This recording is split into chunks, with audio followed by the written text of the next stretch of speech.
All right, so Paul, we're so excited to have you on the podcast today. And obviously, the Hey, first question I want to ask is what was it like working on one of the most important cultural, iconic interpretations of a critical character? Obviously, I'm talking about your 11 episodes on He Man. yes. Well, That's right. He-Man was an experience and mostly good. And because it was so brand new at the time, I was expecting to go into He-Man right there. And if you had said something else, I would have still Okay. worked it toward He-Man because Okay, Great. we're on the He-Man same is, wavelength. is big this week. That's right. Very I'm big. looking forward to seeing the movie. We're going on He-Man Sunday. was really interesting because it was brand new. Nobody knew anything about it. We were creating a lot of bits of the lore as we went forward with Filmation. This was like 1982, 1983. I was right out of school, and Mm, Mattel was had come in with these figures, and I thought they were really cool because the Star Wars figures were about yay big and kind of you could pose them and everything, but the He-Man figures were big and massive, and they had heft to right. them, and you could really Yeah. throw them around and everything. And even though you looked at the design, you go, well, He-Man's body is the same as Skeletor's body, same Right, as right, Beastman's body. And then they right, capitalized on that. They came out, well, here's Fakor, who's an evil double of He-Man. Wink. Right. He's just He-Man with different color plastic injected. And right. all the girl characters had the same body type, just reworked. It was really kind of a stroke Sure. of genius that they came out with that. And so I worked on the writing of a bunch of those early episodes in the Bible with Art Amazing. Nadel and Lou Scheimer, and Tom Ruger was one of the first writers working on He-Man. That's where he and I met. That really was. So I was 14 in 1984. And Right. so in those years just before that, right, when we've got Transformers, G.I. Joe, Thundercats, He-Man, like to me, that's kind of like untouchable. And I was looking Yeah. at your IMDb page. Obviously, I watched the Flash Gordon Yeah. cartoon that you worked on as well. Mhm. Thundar, the Barbarian. It's just like Love it was Thundar. unfucking believable run of shows that were happening at that time. It's kind of amazing. Well, what's really interesting is like everybody working in animation at that time was really young. They were between like 21 Right. and 25 or something. They were just Hmm. getting into it. And we all wanted to do cartoons, but we wanted to do cartoons like the Disney classics or the Looney Tunes or something, or the early Hanna-Barbera cartoons. And the only people working, my friend Tom Minton, who was there at the time, I think he may have storyboarded one of the first things I ever wrote at Filmation. He pointed out that there were young guys starting their career, and then there were older guys, 75 years old in some Right. cases, at the end of their career, making a little extra union time for their pensions and health care. And there was nobody in between. So there was nobody really to work. There was no To generation mentor like, with. yeah, like 20 years older who could teach you the ropes or anything. And most of the writers were there like marking time, like, yeah, I'm doing this now, but I got a sitcom pilot that's really working, and I'm going to flush out of here. The only person I ever saw make that work was Sam Simon, who was working at Filmation right around the same time. In fact, I was offered a job there because he was getting ready to leave because he was going off to write sitcoms and things like that. But he was working on the Mighty Mouse show, and then he went off and did, I believe he did Taxi and maybe Cheers, and then he did, of course, The Simpsons, and he was a great guy, So, and I got to know him better years later after he'd done The Simpsons, and I Yeah. was working at Warner Brothers. But there was really nobody there, this is the big advantage we have now is that people getting into the business, some of them have come in, they've been 25 and they've said to me at 50, oh God, I'm happy to learn from you. I can learn from some stuff from you. And then you treat those guys more or less like peers or contemporaries because you're all kind of in the same age range. You've all had sort of the same experience growing up. In some cases, they were teenagers when, Batman or whatever was on. So you're all kind of speaking the same language. Right. But we're getting to that big gap again where there's only like the older people and then the new people coming in. And now animation is sort of in the doldrums, like nothing much is going on. So, and I think a lot of that is because the companies keep getting bought and sold and whole departments are getting fired and, they clean Yeah, house totally. and bring in How other did people. what was your how did you get I mean, because you were so young when you started working on that. What was your and you said you're straight out of school, so like what was the in there? Like what was the how'd you get your foot in the door? Well, it was a real lucky break. I'd been writing and drawing cartoons for my school newspaper. I went to Emerson Uh College, and there was okay. a big focus on comedy. So there was a group called the Comedy Workshop, and there were a lot of young would be want to be a comedian. Some who did very well, like Dennis Leary and Mario Cantone and Eddie Oh wow. Brill, and my good friend Eddie Gordetsky, who was a uh, less a performer, more of a writer, but he went on to write things like Two and a Half Men, Big Bang Theory, created the show Mom, a Wow. bunch of other stuff. He worked on SNL. Great guy. I've known him all these years, and so it was really kind of like comedy commandos. And I kind of stunk as a performer, but I love drawing cartoons. So I draw cartoons for the local newspaper, for local Boston papers, any place, and I had a really rough, scratchy style. But my godfather, whose name is John Kakavas, was a music composer. My dad was a singer, and Oh. he knew Mm. John way back when they were in the army together. And this is in the early 50s.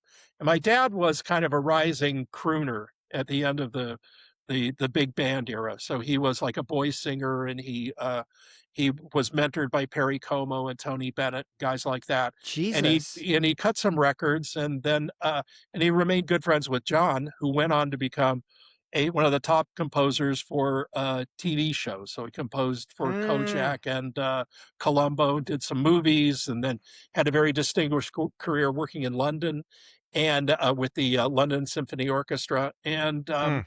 And so we were always in close contact. And he said, I was finishing up at Emerson College. And I said, well, what does Paul want to do? And he goes, well, he loves cartoons and he's looking for some direction. And it turned out they had a mutual friend who was a fellow named Norm Prescott, who was a DJ in Boston when my dad was singing. Norm went on to become business partners with Lou Scheimer, and together they formed Filmation. You used to see their credit Wow. in this sort of Yeah, of swirl at the course. beginning, Of going course. around. And so Norm happened to be in Boston my last month in college. He said, why don't you meet him, show him some of your cartoons? So I did. And he said, this is not the kind of artwork we use on our show, because they actually But needed people who could draw. yeah. And I did, Right. little scratchy drawings of, rats and, crazy people. And he said, but your gags are really funny. So here's the Okay. shows we're doing this year. Come up with some ideas, and, we'll see if we can buy some gags off you. So they were Mm. doing things like Heckle and Jekyll and Mighty Mouse and Fat Albert and Flash Gordon, you mentioned.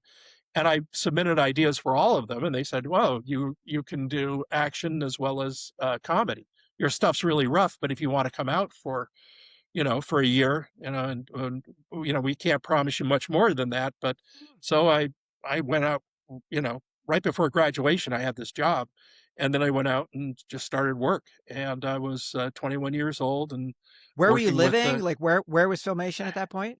they're in Reseda, which is Mm. way out in the valley. I don't know if you know the Okay. San Yeah. Fernando Valley, but it's like, Yeah, it's there's name checked in the Karate Kid. That's why I know Reseda. yeah, Paul Thomas yeah, Anderson land, basically. That's where Yeah. Daniel lives. That's where Daniel lives in in the Karate Kid. yeah, yeah. It's you drive through the valley, and there's one strip mall filled with fast food places and gas Yeah. stations, and that's one little city, and then there's the other, and there's North Hollywood and Yeah. Yeah. Reseda and Tarzana and everything. And it's one of those places. So, but Filmation had an office space there on Sherman Way, and it was this big funky building, and they were doing all the production there at that time, which was around Mm. 1980 or so. They did everything there. They recorded in the building, they animated, and Lou Scheimer, God bless him, all through the 80s, he said, I'm going to keep my work in the States.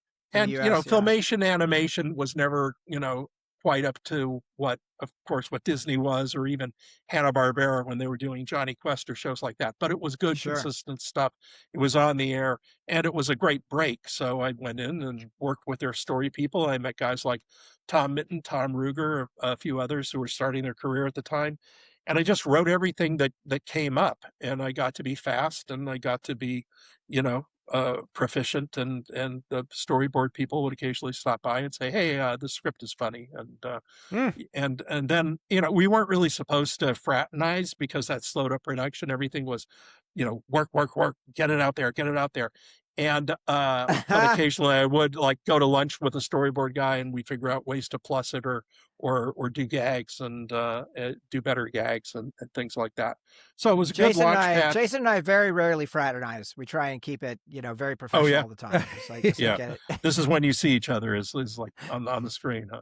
It's That's almost right. like that. And then I went back to Boston for a while, and then I came out again. And by that time, everything I'd written that first year had aired, and I began getting calls from Hanna-Barbera and Ruby Spears and Marvel Mm. Productions, and word was out and that I was available and I could turn the scripts in, and it was pretty good. So that I led thought to a full-time career. I thought it was interesting. I saw you worked on Star Wars Ewoks Yeah, and just the idea. I think it was 1986 or something, but yeah, the idea that like this is the only Star Wars content that's available on a screen right now, right? There's just yeah. nothing. There are no other movies. There's no other TV shows. There's like this is it, and like we were starved for what we could get. That was not lost on me at the time because they had I was approached. I had an opportunity to submit material for Lucasfilm for Ewoks and droids, which were going to happen. And Mm-hmm. I was hired by Mickey Herman, who was a producer under George Lucas, and she was in charge of these animated shows. And I thought, this is really great. I get to work on Star Wars, even for Saturday morning.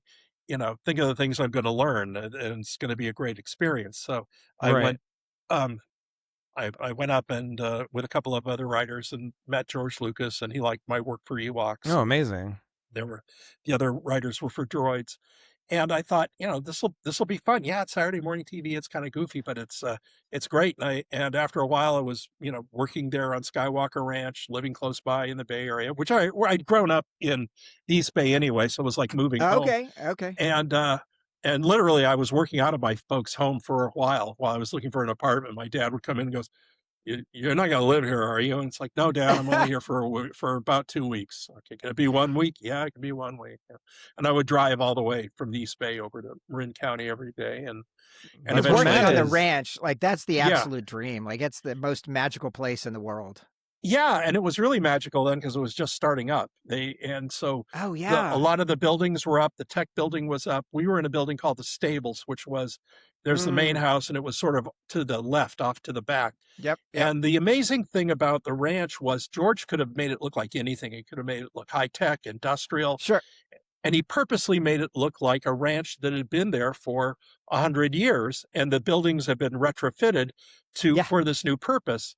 Like even in the tech building, there were like train tracks going in there because they had a small train in the Yeah. mythology that went in there and picked up grain and everything. And our building used to be horse stables, and then they were retrofitted to this other purpose.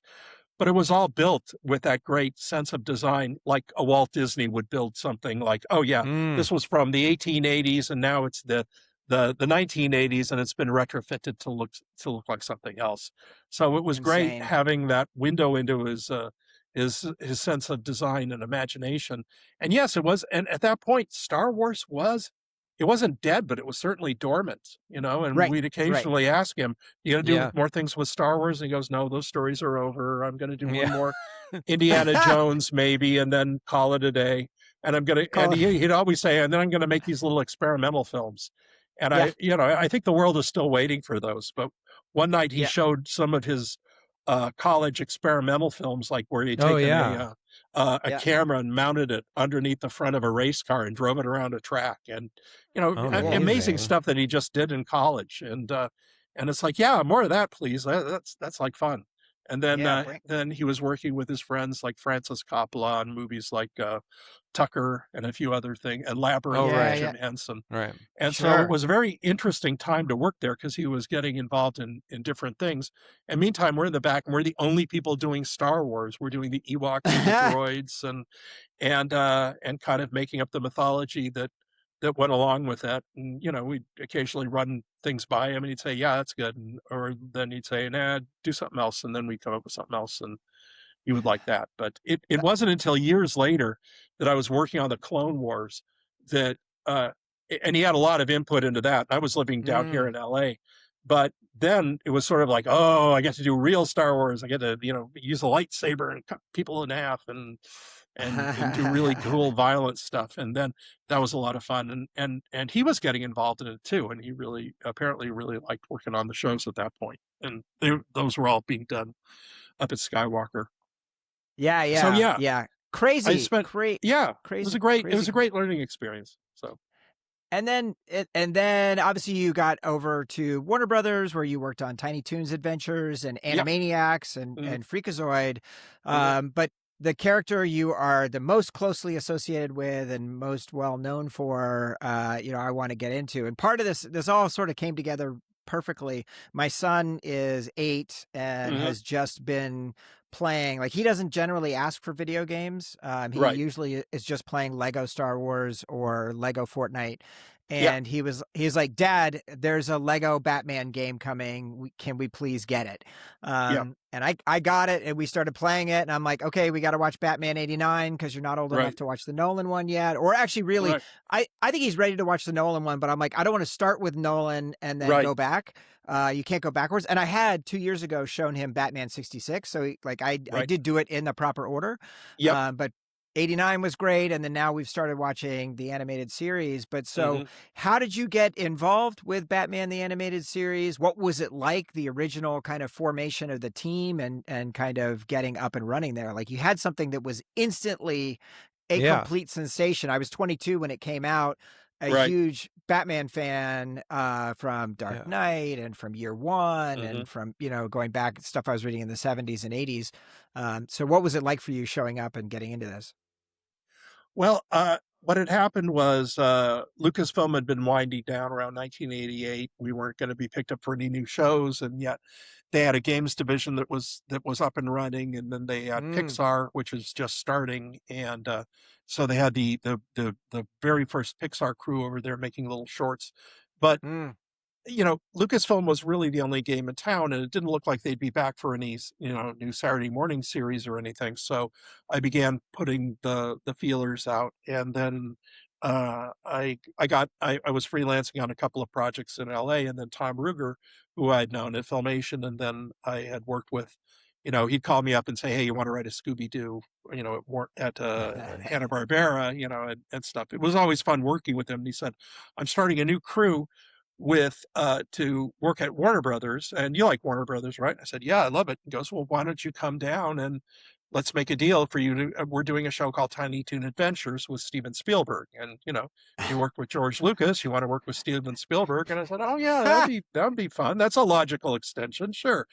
And I really loved the energy at Warner Brothers when I came down there, because again, it was pretty young crew all wanting to make things like, I want to make my What's Opera Doc. I want to make my Great Piggy Bank Robbery. I want to make, Yeah, I don't want to necessarily remake those movies. I want to do something that's going to be just as good. So yeah, Tom was putting together, and Gene McCurdy, who was in charge of the whole thing, was putting together a really interesting unit of writers and artists to kind of recreate the Looney Tune spirit. yeah, And they were doing the show Tiny Toons, which was not Bugs and Daffy as kids, but them mentoring a new generation of ducks, rabbits, pigs, and skunks yeah, and things. And so that was a lot of fun.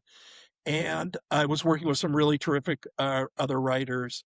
Tom would brought in a writer named Wayne Katz, and he brought in a really brilliant writer, improv actress named Sherry Stoner. And mm, Sherry and I got paired up quite a lot to write things together, or we would bounce ideas off each other. And the three of us, Tom, Sherry, and I, wrote the Tiny Toons pilot. Oh And we wow, met that's with crazy. Steven, and we got along pretty well with him. And he had incredible amount of input and enthusiasm for the project. And mm. so, we were all there jamming on Tiny Toons, and it was really, we weren't sure if the show was going to make it or not, because it was something brand new. We were using a bunch of different studios to do the animation. Some of the animation was hit or miss. We really tried to write the best scripts we could. And when it finally got on the air, I think people appreciated the effort because nothing had been like it in a long time. So a Right. lot of people liked it. A lot of people thought this is really funny. This is, kind of got the Warner spirit. It's got some rough edges, but let's keep going with this. And Mm. the studio was very happy with us. Steven Spielberg was very happy. So it was natural that we would want to keep this going because now we have an animation division going at Warner's. And Tom and Steven and Sherry were already planning out the next show, which was going to be Animaniacs. And Mhm. then they were also interested in developing Batman because that had been, I the see. second Tim Burton movie was coming out. And so they said, well, we need a Batman show naturally. And so um, uh, I was interested in writing that, and Bruce Timm and Eric Radomski were. Bruce was a storyboard artist and character designer, and Eric was a background designer, and they teamed up with the look of the show. Eric had the really bold idea of using black paper and painting, bright colors on that to give Gotham its distinctive look. And Bruce That's what Timm is Samurai just, Jack did too, right? yeah, I think, I yeah, think so. They may same. have experimented with that. I think they did. Yeah. Mhm. Mhm. And Bruce did some phenomenal character designs, and they showed that to Jean McCurdy, and she basically, within one day, said, "Yeah, yeah, go ahead." And she knew that I liked Batman, and she said, "Well, why don't you write on Batman?" And so I came in and worked on the development with them, and it was a long, long process, and getting the show up and running. And Mm. there were a few false starts as far as um, uh, script direction. And I kind of and once a while was I was kind of coming and going. I'd left Warner's for a while. I was working on a few other projects. I was still coming in to do occasionally things with Tiny Toons. And then finally they said, Alan Burnett came over to kind of figure out the script, the where they were at the scripts. And he said, I really want you to write a couple of these. So I Yeah. did, and then he liked them so much. He said, "Come back full time," and I did. So I did I sign mean, up again. I was shocked to see that Heart of Ice was episode 4. Like, Yeah, Hmm. that is very early in the run, and it is yeah. 100%, it has got it figured out in terms of what is happening. And, I Mhm. texted you about us covering Batman and Robin, which is not a movie that I like. Mm. But like, they pull the punch because, oh, of course they rescue the wife, and she goes back in the freezer or whatever at the end. Like, Right. that is not the case in Heart of Ice. Like, she is No. dead and he is dealing with it, and just the amount of pathos that you get out of him and out of all of the way that you portray villain characters is really, really something special, especially in a quote unquote kids animated show. Well, thank you. I mean, I gotta share a lot of the thanks with Gene, who just encouraged us to always do our best. Alan, who gave me, kind of free reign to do what I wanted, and Bruce Timm, who got behind most of my ideas, and just said, "Yeah, these are good. I mean, I enjoy directing these, and keep going." And That's great. so it was there was a lot of support, but there was a lot of support. There wasn't a lot of hands-on control. It wasn't like years Mm. later I would work on superhero shows, and it's like, okay, we need to set a week aside to work in the room and break the stories with all the other writers. And I'm going, can't I just write these like I used to? And it's like, no, Mm. no, we need all the writers on the same page. We need the over arc, we need the big arc for the season, and we need to do all these things. And it was sort of against the way I work because, I write from a very character based point of view, and with something like Batman, yeah, I can see the need for, okay, what's our season umbrella? Where are we going with it? But Yeah. it doesn't have to be as tightly controlled as it's been in some of the rooms I've worked in lately. It is, I mean, it is a beautiful thing the way it is so episodic, and you can Hmm. pop like I've been popping around, some of your best episodes, and it's easy to just jump and see it. It was fun, going to Mad Love, which is the last, at least the way they're Yeah. organized on HBO Max is the last Hmm. episode there, and it's fun. I love the design of the new animated series, right? Yeah. Like I love just the black suit and Yeah. the way the Joker looks. Like it's just Mhm. so cool. Nightwing and Robin and Yeah. everybody in there. It's just really, it's something Mhm. really, really special. Yeah. Yeah, I mean, that was some people have said, well, why'd you change the look? And it's like, well, they did that all the time in the classic days. Like, Constantly. Yeah, yeah. Yeah. I mean, the Bugs Bunny of 1942 is not the same Bugs Bunny of 1949 or 48. You know, it's like Sure. he did Sure. evolve, and the looks evolved, and they, you know, you can see a Bugs Bunny from like 10 years later. He still looks like the same character, but there are differences in the style and then and the animation and the design. So it's something that I think works very well, that you don't want to hold it in stasis. And also Bruce was learning new things, he felt, you know, visually about the character. And also he had created the look of Superman, and he wanted elements of Batman to dovetail visually with elements of Superman. So that was Makes sense. one of the other reasons for the change. Well, and then obviously the thing you're best known for is having created Harley Quinn. So what was the original inspiration? Where did that come from? Um, Well, Harley Quinn initially it came from I was writing this story called Joker's Favor, which dealt with an idea that I've always wanted to do. It just popped into my head that, you know, an ordinary guy who's sort of been pushed around as having a bad day, you know, somebody is rude to him, and then he just decides I'm gonna let that person know how I feel, and he yells at him, and it turns out to be the Joker. And it's like the worst person in the world you could yell at. In this case, he right. cut him off in his car, and he just had enough. And then he tries to get away, and then the Joker just kind of goes like, changes direction of the car to follow him, because he's been recognized. And the Joker, there's nothing sweeter than that. If somebody recognizes him and they're scared of him, Yeah. it's like, I said this in the comics once when I was writing, you know, the Batman comics. Batman explains to Robin and Nightwing, you know, he's like, it's like blood in the water to a shark. It just attracts him. He's like, and that like, if you look at a stage a stage, a comedian on stage, he'll go out there and he will sometimes pick somebody in the audience who doesn't want to be picked, and that's a victim. That you got to work on him. You know, Yeah. like that's you know, in Animaniacs, the Warriors would go, "Oh, our new special friend," and they'd go after them, and then that becomes their patsy. It's the same in magic. The magician will, you know, will look for somebody. Okay, raise your hand. Raise your hand. There's somebody sitting on his. You come up with me, and it's like, no, I don't want to go on stage. But Joker is like that in real life, where he sees somebody who's mad at him, or not mad, scared of him, and goes, "This is going to be fun because I can get some real reactions out of this guy before I kill him." And so it's a grim story that he would do that, because it does show him as being psychotic and murderous and everything. And I'm writing this story, and I'm going like, this is almost a horror story. I need some laughs. So I decided to give Joker a group of hench people.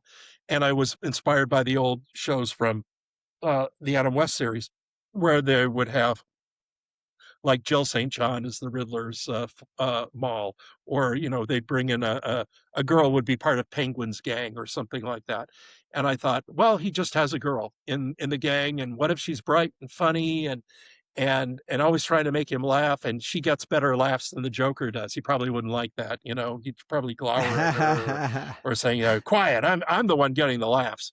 And I thought that relationship would probably lighten up what is a kind of a gruesome episode. So it was really just having a bit of fun at it while all these other things are going on. And I decided, oh, what's a good name? Oh, what about Harley, like Harley Quinn?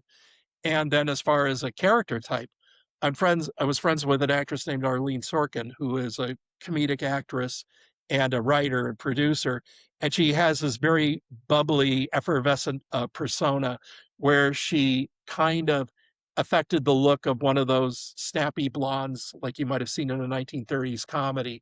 And she has this sort of a Judy Holliday type of a way of talking, where she can lapse into it pretty easily. And I thought, well, what if it's that kind of a girl, you know, like a, you know, sidekick girl, and she could be kind of fun.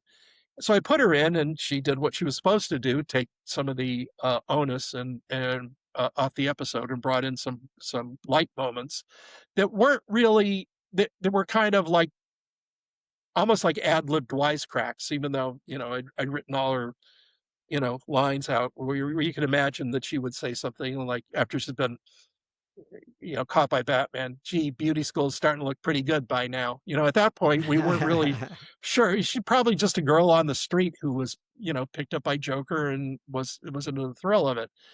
And that was really her only appearance. And then the other director said, I like that Harley Quinn character. You're going to bring her back. And it's like, well, not right away, but uh, we thought, well, we don't want her all the time because let's have a few where Joker is a menace on his own. But when it made sense for Right. her to have the gang, we brought Harley back. And DC liked what we were doing with the show. This is a few months on. And they said, if you guys ever want to do an episode of the Batman Adventures, like or an issue of the Batman Adventures, by all means. So that was an offer made to Bruce and myself, and we thought about it. We thought, oh, we've always wanted to do comics. Yeah, let's do a comic story.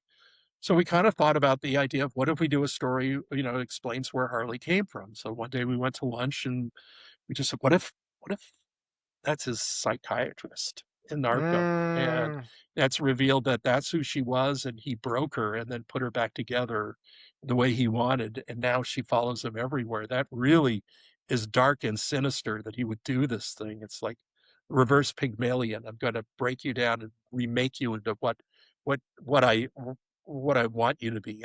And then she really did have this weird twisted affection for him. And The scene, I'd never the scene at the seen end. anything like that. Yeah, when Bruce picks that apart and is like, oh yeah, did he use this line on you? Yeah, how about the story about his dad? And like he like Bruce cuts right through it, and she even still can't give it up. But it's just I was so shocked because when Suicide Squad was announced and Margot Robbie, I was cautiously optimistic because the character is so hard to work. Like it's 90% chance trying to go into cinematic from animation.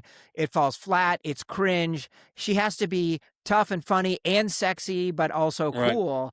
And she nailed it. Like, I mean, I could not believe how well it worked, even though I didn't go on with all of those movies.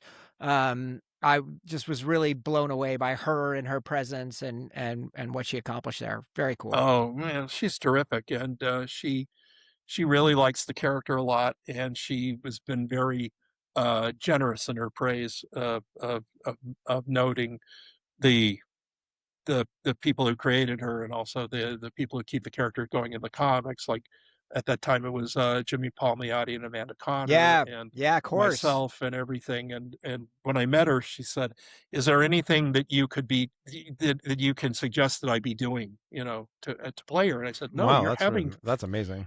I said, "No, you're having fun, and that's the thing is have fun with her." And you brought her this great, sense of fun and tragedy. Just keep going. Well, I'm not going to give her any notes. Are you kidding? No, I agree with you. You're perfect. Yeah. And I was just thrilled that she would take it on and play the character in 3 movies. And I'd love to see her again in another one. So keep them going. Keep it going. Absolutely love it. Well, Paul, that is an amazing overview of an incredible career that you have had, and we are so honored and thankful. Dave Mandel connected you with us. How did you meet Dave? Oh, Dave, I've known since I don't know, the earlier mid-90s. I had a friend who was a sitcom writer, and his girlfriend was working on Seinfeld as Larry David and Jerry Seinfeld's writing assistant. Okay. And she got to know Dave, and she said, "Oh, I have this friend, Paul Dini, who writes comics." She knew that Dave loved comics and Superman and everything like that. And he goes, "Oh, I know that name. Yeah, he writes the Batman show." And he goes, "Well, let me bring him over." So I went over and I met Dave, and I don't exactly remember the first meeting, but I think it was me going over to Radford Studios where they were making Seinfeld, and I got to know him. Amazingly funny guy, very generous, sweetest guy in the world, funniest guy in the world. And we just sort of hit it off and became, good pals. And so a couple of times a season, I'd go over and watch them, do an episode or 2 of Seinfeld, and I would hang out with Dave, and I got to know that is a crazy thing. Show. Yeah. Like to get to go on set and watch Seinfeld live being produced. There are very few people who ever have who can live to tell the tale of that. Yeah, and it was interesting. I made friends with them, and I'd go out for brunch, with a couple of them, and we'd be in a restaurant, and Jerry would come in with one of his friends, and it'd be like, "Hey, how are you?" It's That's awesome. It got to be this weird little extended universe where I never got to know them very well, other than Dave and a couple of others, but Yeah. You see him around. It was fun. That's amazing. That's That's amazing. amazing. Yeah. That is amazing. Well, we are so stoked to have you on here. And tonight, it was really funny how this all lined up, but we have been doing what's called the Summer of Jason. After 6 years, I'm letting Jason pick all the movies because normally we have a Good. schedule of stuff that we Yeah. love and we put it out Yeah. there. And so Jason has been going hog wild. And for a long time, we have wanted to do Don Bluth's 1982 animated dark fantasy, The Secret of NIMH. Yeah. Yes. So the community has demanded it. Yes. Yes. And so we're going to get into that in just a few minutes. Before we do, Jason, next week, the summer continues with the return of Peter Kafka. Love that. Love Peter that Peter's coming Kafka. back. Cannot wait. What are we doing with that fine gentleman? He is here. We are getting ready for Disclosure Day, Steven Spielberg's nice. new movie, which has been, I saw a review that said his best sci-fi movie in 20 years. And we are tackling, we don't have press credentials, so we don't get invited to screenings yet. Working on that. But we are going to be tackling his 2002 sci-fi thriller with Tom Cruise, Minority Report. Wow, that's great. Great. This is Peter Kafka's 14th episode coming up. That's Are you so serious? many- yeah, so many episodes. That's Holy crazy. shit. Yeah. That is nuts. So that is very exciting. And we will be getting into that next week. Nice. Can we do some quick Hatch news? Hatch news from me up. Jason, rumors, we were speaking about Disney being Star Wars being dormant. So apparently there was a Disney emergency Star Wars meeting happening after Mandalorian and Grogu. That was just like a tweet. I don't know if that's a real thing. 69% drop. That's just like a tweet where someone Okay. said something. Great discipline, great journalistic integrity there. It's a problem, Jason. Yeah. Well, the movie isn't doing amazing. No, that's for sure. However, I will say I've bought 9 tickets to Mandalorian Grogu just myself. So I'm doing the best I can. I'm doing my part. How was it? It's not good. It's not a great movie. We don't like it. However, like it's just like it both fails as like Star Wars should be a spectacle in which you can, when it's a movie, you should feel like you're seeing a Star Wars like big event. And then also like the Grogu and Mandalorian characters are just like kind of exist in a hermetic seal where like they leave the same as they arrived. However, 2 things. One is I figured out how to fix the movie. So spoilers for Mandalorian and Grogu, but the way to fix the movie is to make it to be a meditation on mortality and like what happens when a child realizes that their father is going to die. So like, there's this fundamental realization that happens where Grogu is like is told by the Hutts that like like the Hutts, the Yoda species lives to be hundreds of years older than humans. And so Grogu will vastly outlive his child. And if it became like sort of Grogu realizing that, knowing that, being with Mando, this found father, would meant like having to live with centuries of grief, but choosing it anyway. I feel like it would be a much more interesting movie. That's thing one. Thing two, my quibbles with the movie notwithstanding, it is the most intensive Star Wars time of my life right now because both of my kids are full on into Star Wars. Like they absolutely love Star Wars now because of having seen The Mandalorian Grogu. We listened to the soundtrack in the past since the movies came out 10 days ago. I've watched the entirety of Mandalorian seasons 1, 2, and 3, the entirety of the Book of Boba Fett, episodes 2 and 3. We're in the middle of Empire Strikes Back right now. Whoa. It is just days of questions from the kids. 2 points that were going to be my shout outs, but I'll include now since we're talking about Star Wars. Point 1, Junie, when we were watching episode 2, Attack of the Clones, was like, Count Dooku is the same guy as Saruman, which I thought was like an amazing observation from a 5-year-old. And I was like, that's a really good observation, Junie. That is the same actor who played Saruman in The Lord of the Rings. And she's like, you should tell people that I knew that on your podcast. And I was like, I will do that. And so I have. And then Griffin believes that they did a swap, an actor swap for Din Djarin, the Mandalorian, in the movie because Pedro Pascal looks so different when they take off his helmet. And we got to us talking about like, why is his hair different? Where could the Mandalorian go to get his haircut? Because like, no one can see him. He can't take off the helmet. And Griffin's like, he's like, in order to get a haircut, he must have to have like a droid barber because the droid could see him and it's not a problem as long as it's not a living. I was like, that's a very elegant solution to this plot problem. Like, good work. So my kids are really working overtime on Star Wars. So in that sense, the movie's been a tremendous success. Well, they should be, writing the stories then, because exactly. We're gonna get them working on it. I mean, let me ask you this: do you think people in general, the world, is just sort of Star Warsed out at this point? Like it's become too familiar, and it's the first movie in 9 years, though. Like, I mean, it's not like there've been a ton of Star Wars movies. Like there was, like the streaming era, like had problems because of the excesses of the streaming era. Like, but there hasn't been a movie since since episode 9, and so it's not as though there's a Star Wars movie to go to every summer. No. And I feel like there is tremendous. I think the issue is really the fan base. It's impossible to both do something interesting and please the fan base. And like all the reports are that with the exception of Andor, where Tony Gilroy had relatively free reign to tell this amazing story, like,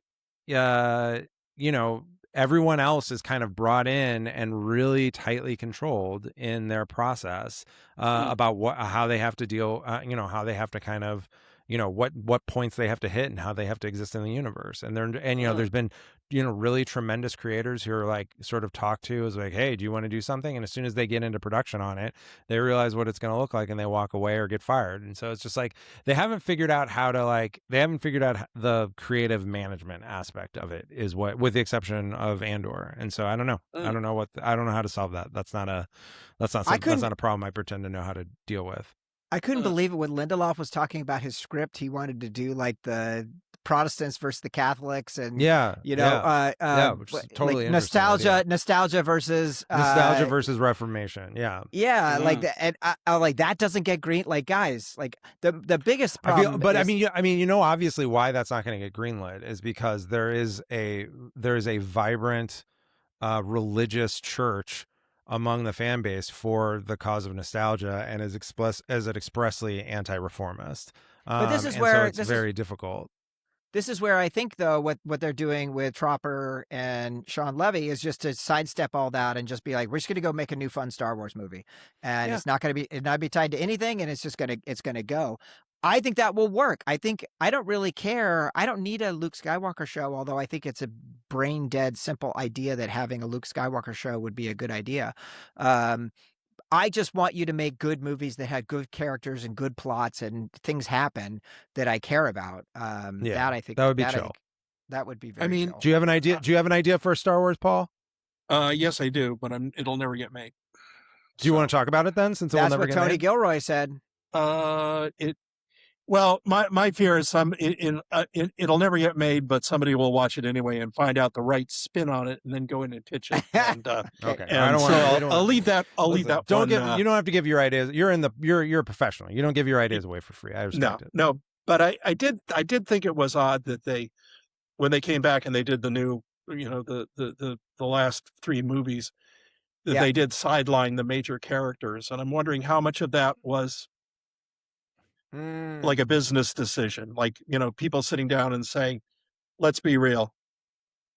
One of the main reason we're making these movies is these things generate a lot of money in merchandise, and no one's going to pay for a 65-year-old Luke Skywalker doll, or, right. The characters look older. We need to refresh it. We need younger, characters. We need to, bring the kids in to buy those toys and everything, which I always. And I don't know if that was the case or not, but if you do a Star Wars movie and Luke Skywalker is reduced to one, cameo where he stares at somebody in disbelief, I'm going like, oh, come on, man, when I worked at Lucasfilm, one of the ideas, we all read fairy tales and Bruno Bettelheim and the uses of enchantment, and watched old samurai movies and things like that. Don't you want to do the samurai coming back, like Toshiro Mifune, like an older version about somebody who's dealt with compromise and had to make bad decisions and put them in a role where they're going to do things? Don't you want to do the trio again, or really the 5 of them if you mix in R2 and 3PO? Sure. One of the things here, I'll just put this out there. One of the things that George Lucas said early on, it was Star Wars was built around, if I'm remembering correctly, was built from the point of view of the robots, of R2 and 3PO. And they are, to a great degree, the audience surrogates, because they're in, C3PO is all emotion, is all cerebral, R2 is all emotional. And in a way that mirrors what was done in the Kurosawa movie, getting the name wrong, the Hidden Fortress. Yeah. And a lot of that is told from the point of view of the 2 woodcutters who are sort of drafted along and taken on this adventure. And so the things of like the structure of feudal Japan and the war and everything like that is dealt with in very simple terms that is interpreted by the woodcutters and then passed on to the viewer. It's sort of a shorthand. And it's the same thing in Star Wars, where big ideas like the Force and the Rebellion and the Empire are in very general terms. We're understanding those through the point of view of the robots and of Luke, who's coming into it all new. And yet, so a lot of those concepts are left deliberately vague in order to carry the emotion of your lead characters: Han, the cynic; Leia, the optimist; Luke, the neophyte who's just finding this out. And it all works on that level. And I've discovered as the movies grow bigger, that gets away from that. We don't have the point of view of the now we're swept into the epic, and then it concludes in the third movie. And in those movies, R2 and 3PO, rather than audience surrogates, are just kind of bumbling through it. And then in the prequels, they're in there, and then the later ones, they're in there. But I think as tokens, The Last Jedi, Kevin Smith said, he was talking about Jay and Silent Bob in the movies. He goes, now we're like R2 and 3PO. You put them on the lunchbox, but you don't do much with them, And that's unfortunate because you need that touchstone to the audience, that emotional touchstone. So I think it gets more into, and why not? Why not tell and I understand why not. Why not tell the story from the point of view of the old warrior? Why not tell the story from the cynic, Han, who is now a believer in some way? Bring forth the ideology that compels those 3 characters and let your world spread throughout them instead of them being walk-ons because, hey, the real thing is we're pushing Poe Dameron here for, a $20 action figure. So the problem is the Luke Skywalker, the 65-year-old Luke Skywalker figure. You can't use that same figure for Poe. You got to have a different. You have different. You got to have a new mold and everything. Oh, and then here's I don't even remember the name of the characters. Here's BB Rolly Droid, and it's like, okay, here's new R2. What's wrong with old R2? He was fine. We all love old R2. Well, BB Rolly Droid is cute and he squeaks in a different way.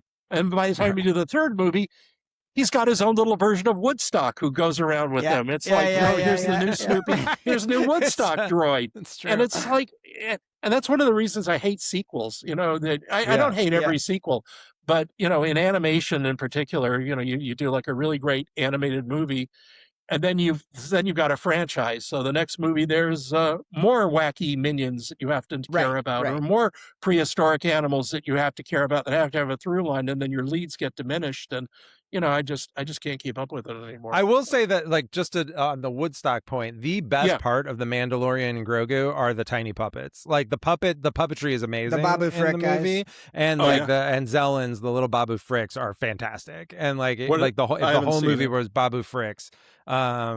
It would be a banger. What are Babu Babu Fricks? Frick, Babu Frick They're the also the guys- only good. He's the little guy that wipes 3PO's memory. C-3PO's memory in Oh, yeah, episode yeah. 9. Yeah. He's the only good thing in Rise of Skywalker, and Uh-huh. there's a group of 4 of them or 5 of them that are the best part of Mandalorian and Grogu. Them and Grogu Yeah. together. Wow. Yeah. Okay. And there's a lot of cool practical stuff in them. There's a lot of cool like robots Tippett and came stuff. back. Yeah, they Tippett did, came back and did some cool robots. Yeah. I mean, that's great. It's just you gotta have a movie too. Hey, yeah.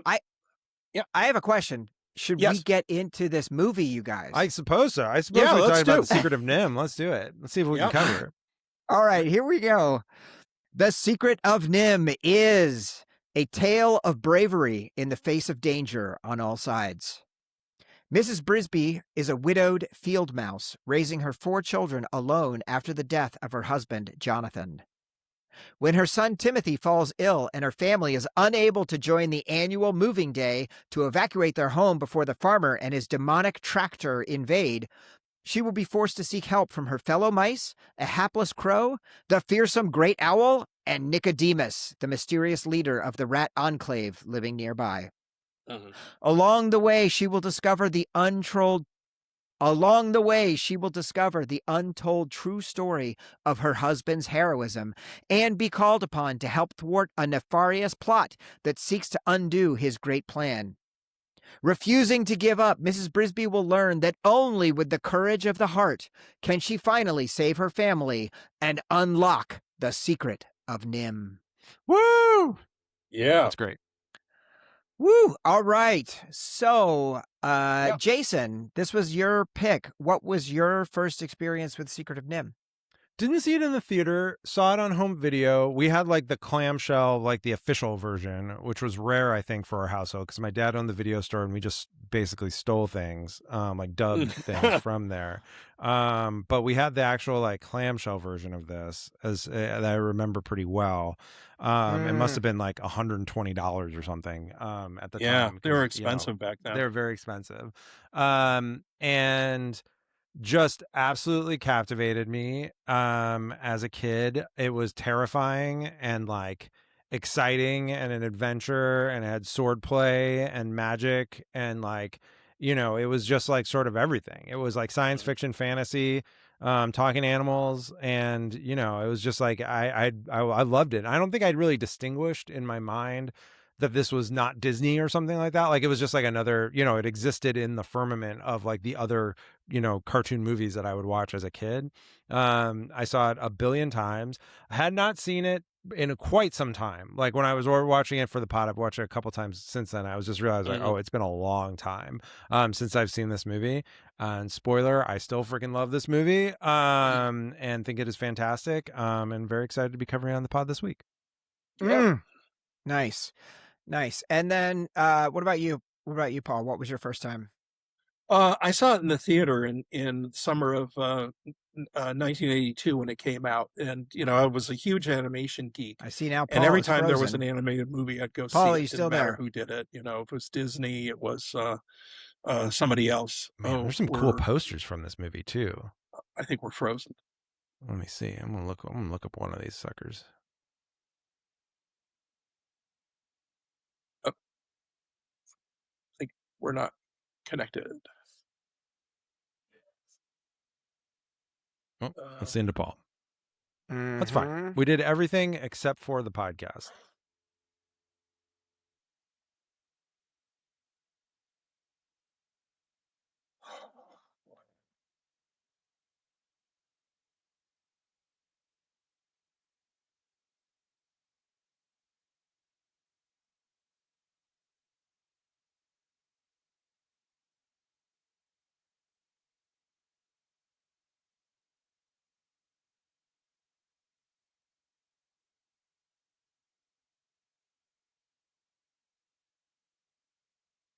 Damn, look at this. Look at this poster.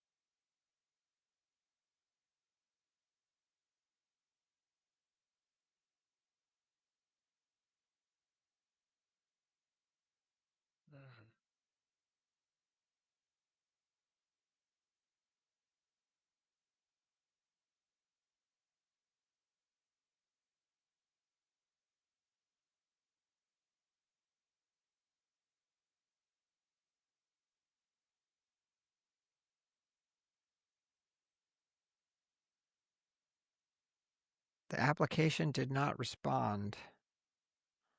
Why did the application not respond?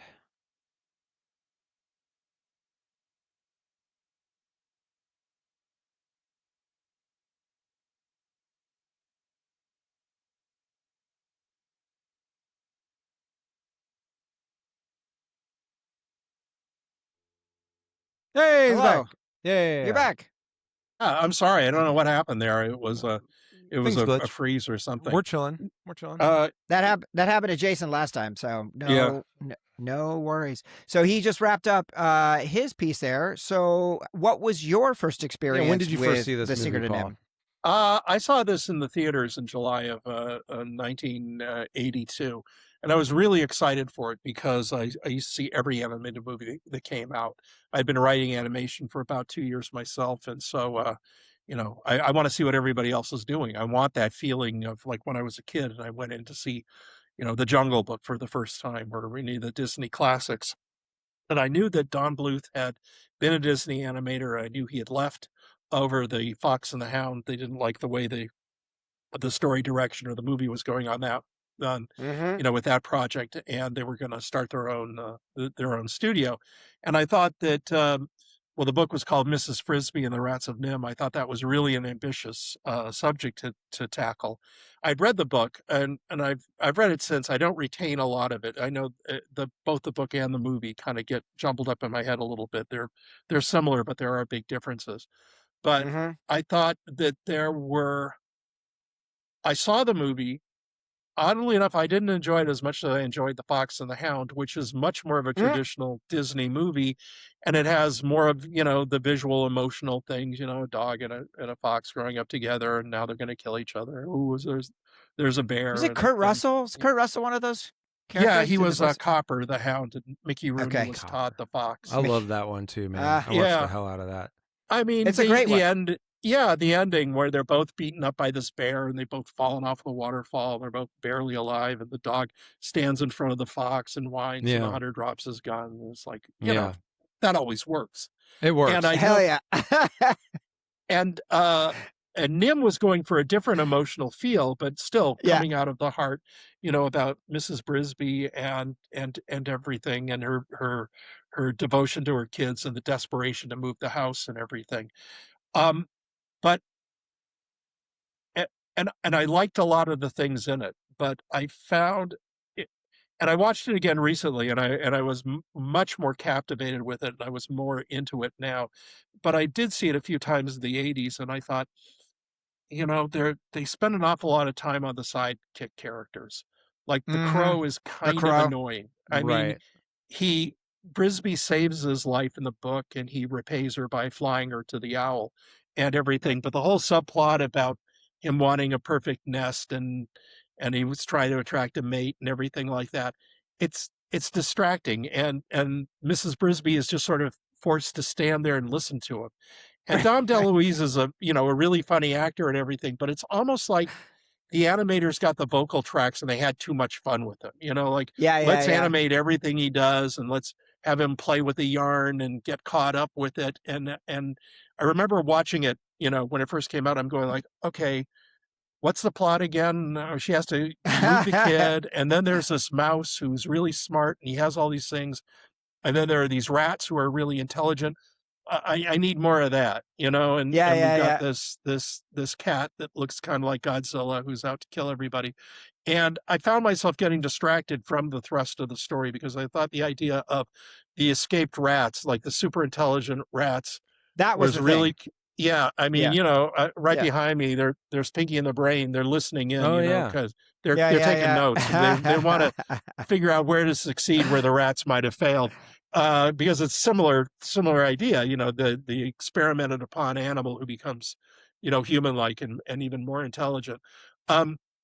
So that I found really compelling, and the heroism of Mrs. Brisby, I thought was really cool. I also found it a little odd that every other animal, even her own kids, has a name, but she's just known as Mrs. Brisby or Mrs. Jonathan Brisby. And watching it again, I was going like, doesn't she have her own identity? Couldn't they have given her a name like, I don't know, Emily or Joanna or something, or I Mary like Beth?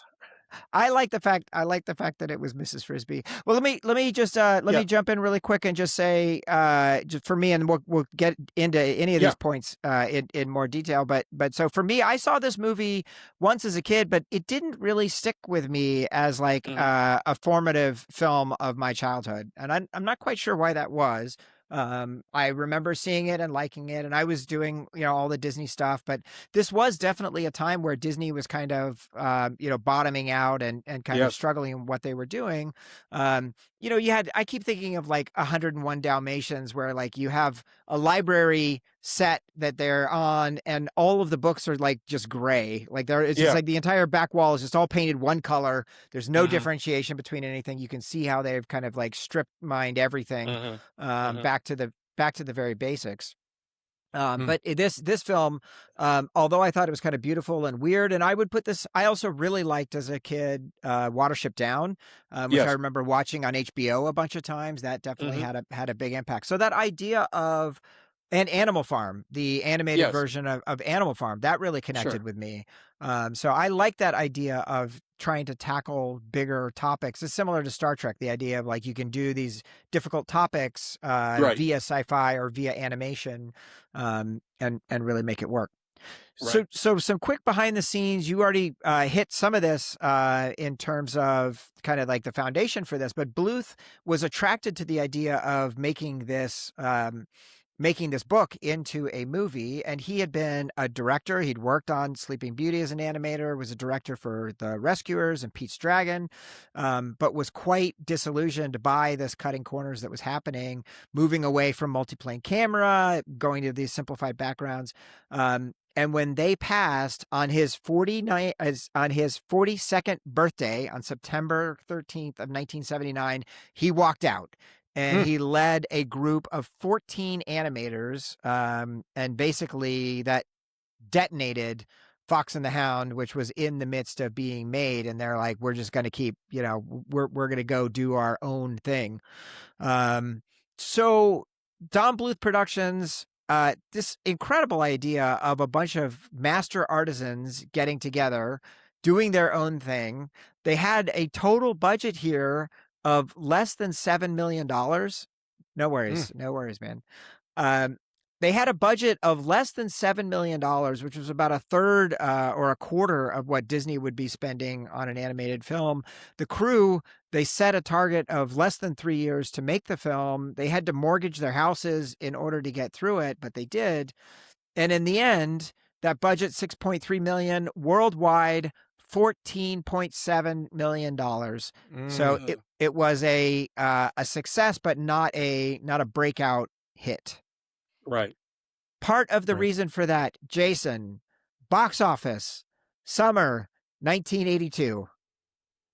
Oh yeah. E.T., the extraterrestrial. Yeah, that one's a beast. Blade Runner. Yeah.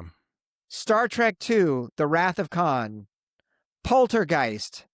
Tron. The Thing, The Last Starfighter. Or sorry, not Last Starfighter. Sorry, The Last Unicorn. Oh yeah, The Last Unicorn. Dark Crystal in there too somewhere? Dark Crystal, absolutely. God. What a time! What a time to be 6 years old, as I was. Yeah. I mean, really, we've done every single one of those except for E.T. Literally, yeah, E.T. it's amazing we haven't done E.T. Yeah. It I mean, amazing. Everything on there would become like the go-to things on the video rental shelf, as I guess Right. There was tons of really great family movies. It's almost like streaming now. If you missed it in the theater, it'll be on streaming. If you missed it in the theaters, you'll get it on, you'll get it at Blockbuster Video or wherever. Yep. And but it didn't help it really, was not the hit I'm sure Don Bluth was hoping it would be. Of course. Yeah. Well, I will say one thing on that summer. Shout out to the book, The Future Was Now, which I heard about on Dave and Ryan's podcast. Right. That is a really fantastic book that is just about all of these movies and how they were all made as a reaction to Star Wars and the development process that Hollywood went through in order to try and get their own Star Wars and why some of them hit and missed. Isn't Conan in there? Did you say Conan? Conan the Barbarian is in there too, of course. Conan? And Excalibur. Yeah, Jason. it's just an amazing time. It is Gen X dad movie summer. That is And then it would that is the time. continue all the way, for the next couple of years. There was The Yeah. Empire Strikes Back the year after that, then Yep. Gremlins, Goonies, all Yeah. those Back Buckaroo to the Banzai. Future. Yeah. Yeah, Yeah. yeah. Yeah. It Of was course. the We were start of eating. the big. We Yep, were eating. Yep. We were Mhm. eating. We were eating. Okay, Jason, where do you want to start? What is All your right. first point for I mean, the Secret of NIMH? obviously this is something that, like, I'd love Paul to kind of jump in on, but like the animation craft really stood out to me of the movie. Like when I was Yes. watching it, like I was just like amazed at how it's just like so stylish. Like it's very much like it's of a style. It like has a point of view about like how Mhm. the characters are presented, but then also just like to my non-professional technical technically I was just like, holy shit, they were really doing it in 1982. Like with like Mhm. particularly I was noticing, never picked up on this as a kid, but just how much like string and rope animation is in the movie, of just like there's Yeah. all these strings hanging off the crow, there's like the ropes used to pull the bricks, there's all this like stuff that like reminded me of like anime, where like some clearly like autistic animator would just like spend like 18,000 hours to like Yeah. automate a mech or whatever. It was like, oh, like someone really had a theory for how the physics of string works, and the Catenaries, physics right? of rope, catenaries, works, and was just like, we're doing it, of all sorts of types. And Yeah. I found that really amazing. And the other bit was just the characterization, like all of the rats, there's like sort of background rats that like sort of all look similar, but the main rats, whether it's like Nicodemus or Jenner or Chairman. like like they all have like this amazing, like they're so evocative, and they're so like like they're so charismatic, like you could see why Mrs. Brisby doesn't necessarily fall for him, but like you could see why she's like interested in Justin, because like he's very charismatic and like very like sort of swaggery, and like he gives her like kind of like cute, like sort of like James Bondy like sort of looks. He's or got whatever. a real It's just- Robin Hood thing going, right? He Like, does, has I got- could see, yeah. it was the same thing where people ended up horny for Robin Hood. I was like, oh, I get it, I understand what was happening here. Well, there were a lot of. I felt there were a lot of callbacks to Robin Hood, Yeah, in for this sure. movie, and such as Justin's attitude, and the fact they give him a lot of sword play, and I think also it's Justin's when- attitude, but also his look, right? Yeah. The other Yeah. rats were gray, but Justin was brown. Yeah. I thought that was an interesting choice. And then of course the great owl, right? Like the great owl, Yeah. like is just like, I mean, as a kid seeing that, it was one of the most terrifying things I'd ever seen up until that Yeah. point. Like, and I'm younger, and so like the I'm still old, but like younger than Matt, and like the like and so I saw this movie when I was a young child, and like the cobwebs hanging off the owl and the bones falling from the ceiling and the glowing of the eye. I was like, this is terrifying. And it's just great. It's just really great. I loved everything about it. Yeah, I mean, it really has a lot of great atmosphere, and they really knew how to create that, and how to create mood and tone and everything, and scale. The idea that she's a little person Little guided mouse, by her Yeah. heart in going in Yeah. and confronting these things that are going to kill her, and it's really they got that really, really well, and I felt, if anything, they could have leaned further into that, because we talked about Robin Hood a second ago.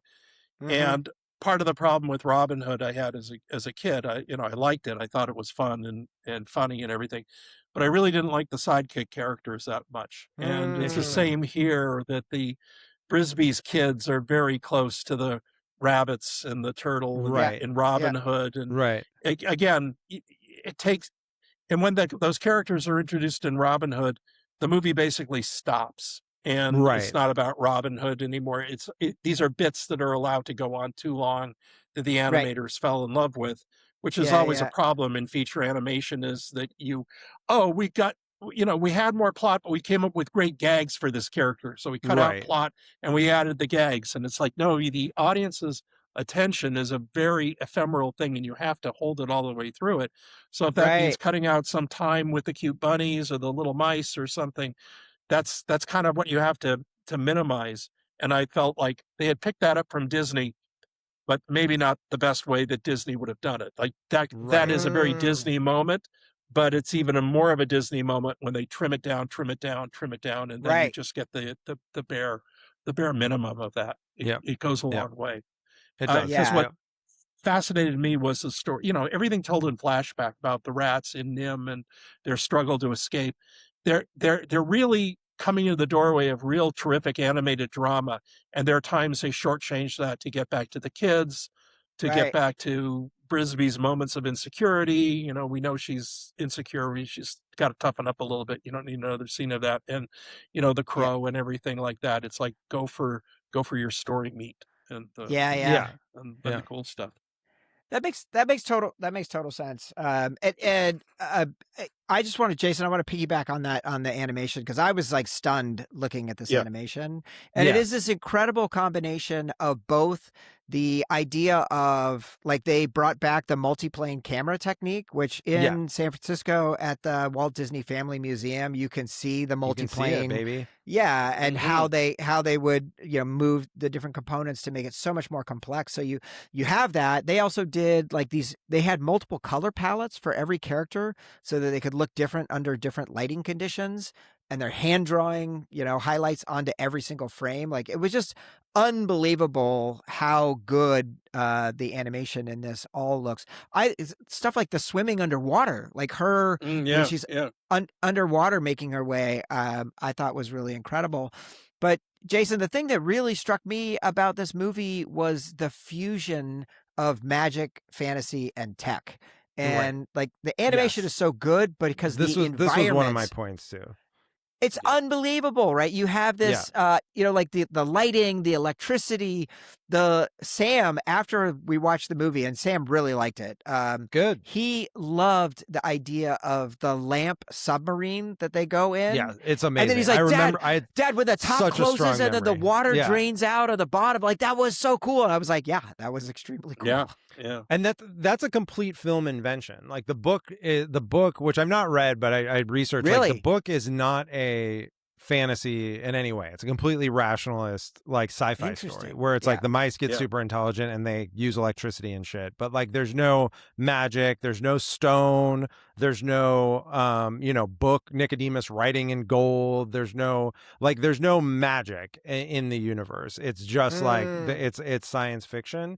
And I think like to the way in which they brought that in made it, I think it's a very interesting genre matchup, just historically. Like, there's not a lot of places in which you see science fiction, like a hardcore science fiction concept, like rats made intelligent by by human scientists, and just pure fantasy. There's magic in the world and the magic stones that can cause things to levitate if your heart is pure. There's not a lot of places in which that happens. Like, No. it's a very rare storytelling mode. And I think it was probably lost on me because it was sort of the Arthur C. Clarke thing of just like, oh, like, as a kid, you're just like, oh, like, I guess science can do that. Like, it must be, it must be sufficiently advanced.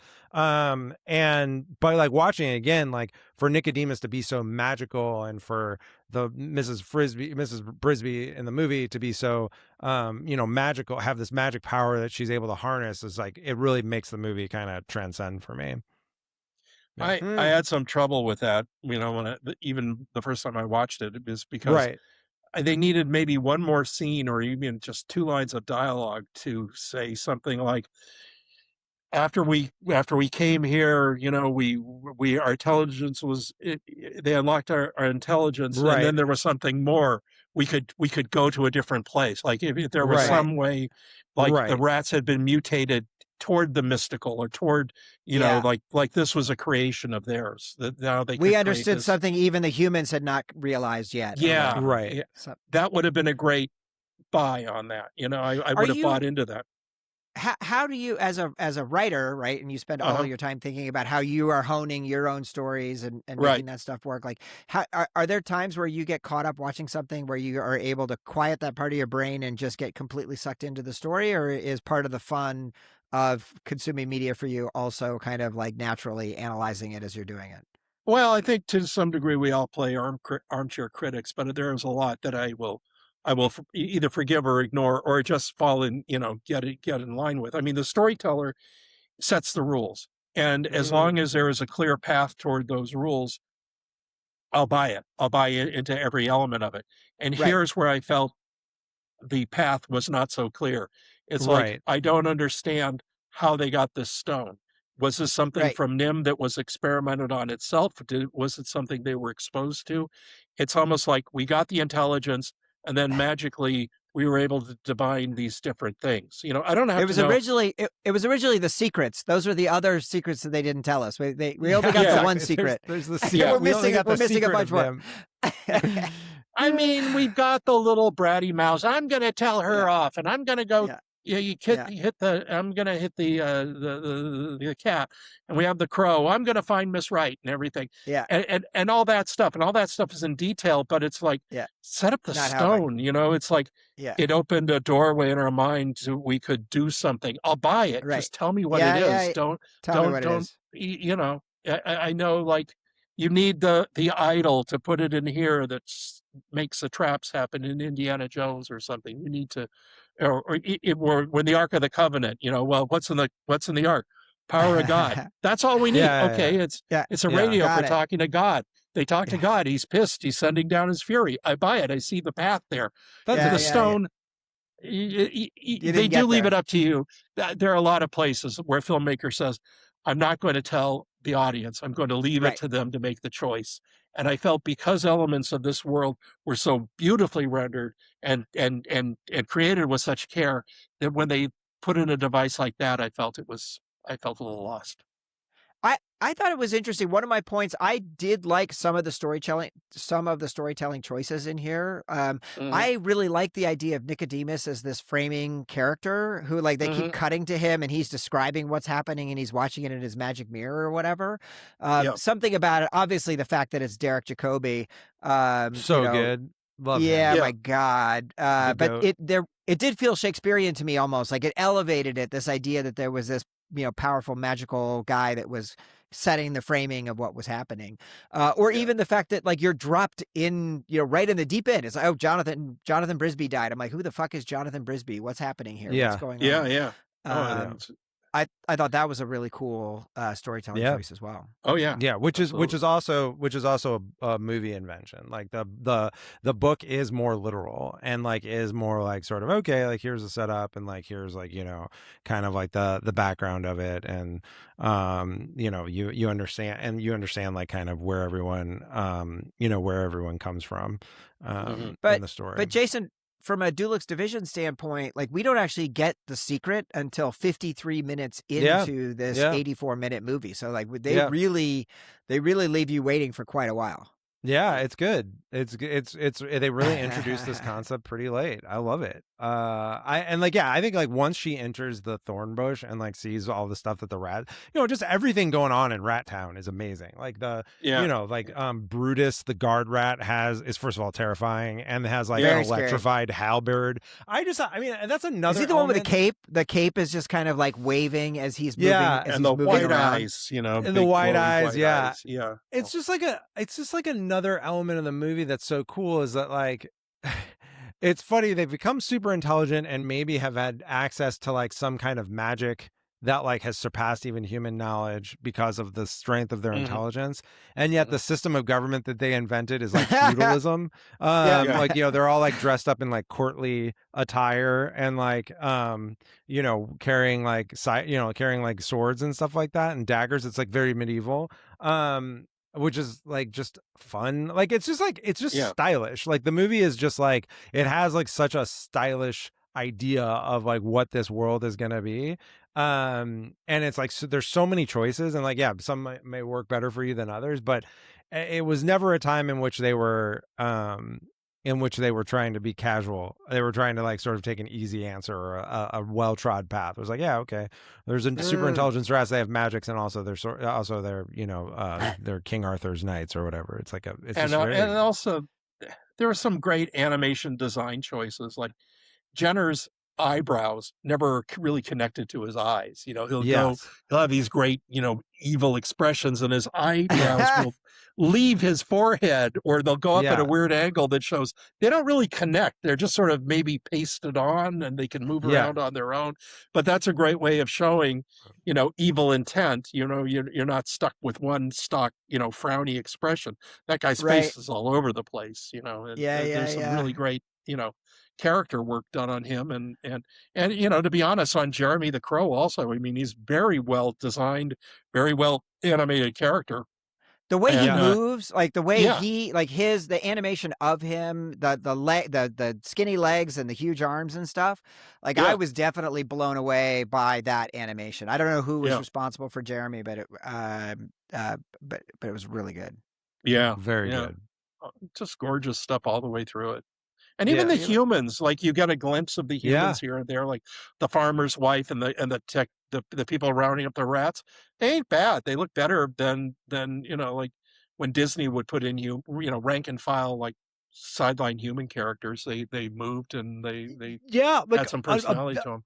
a beat that I noticed like on my second watch is like when the farmer Fitzgibbons gets the call from Nim, and like he's Yeah, sort of yawning through the call, and like it's just like his whole, like it's just like they really put a lot of effort into like sort of him taking this call, being kind of tired, like getting in the negotiating point about like I'm not gonna have to pay for anything, right? And just like his yeah, whole that's body right. language like sold all of Yeah, that. Yeah, like it reminded me, maybe just because of the mustache, but it reminded me of like the dad from Inside Out, where it's yeah, just like there's a lot of physicality to a very yeah, minor character yeah, in this Mm. movie, and like you don't, and it's a realistically drawn human. You don't have the advantage of like animating like Auntie Shrew, where you can make her mouth be like completely elongated and like really sell sort of like her shrewish personality through like this, inhuman mouth, and like the right. way in which she talks. Like I love like all of the sort of profile looks that the both like Auntie Shrew had and like the rats had, particularly like Right. Jenner,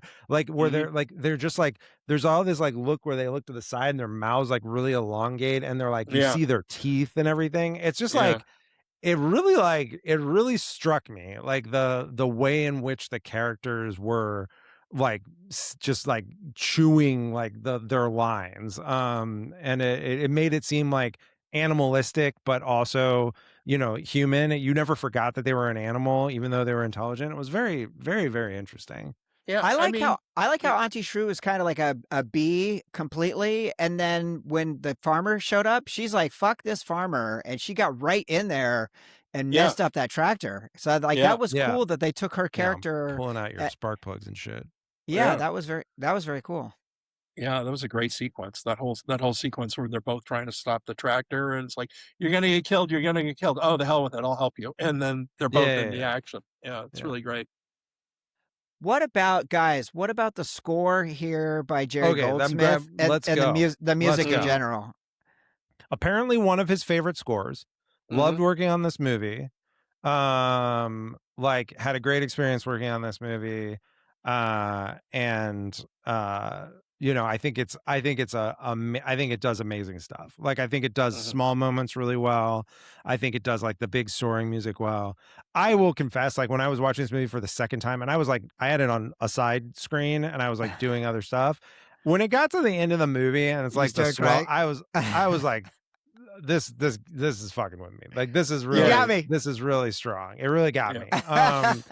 I think this I don't Flying love the Dreams. sing I don't love the singer of it, but I do love the song. I think the song is used effectively as a Her version or the cinematic credits or the element. credit version? I like her version more than the credits version. Okay. I like hmm, the lullaby version more than like the credit Yep. version, the Paul Williams version. But I mean, I think it's a remarkable bit of film scoring. hmm, And this is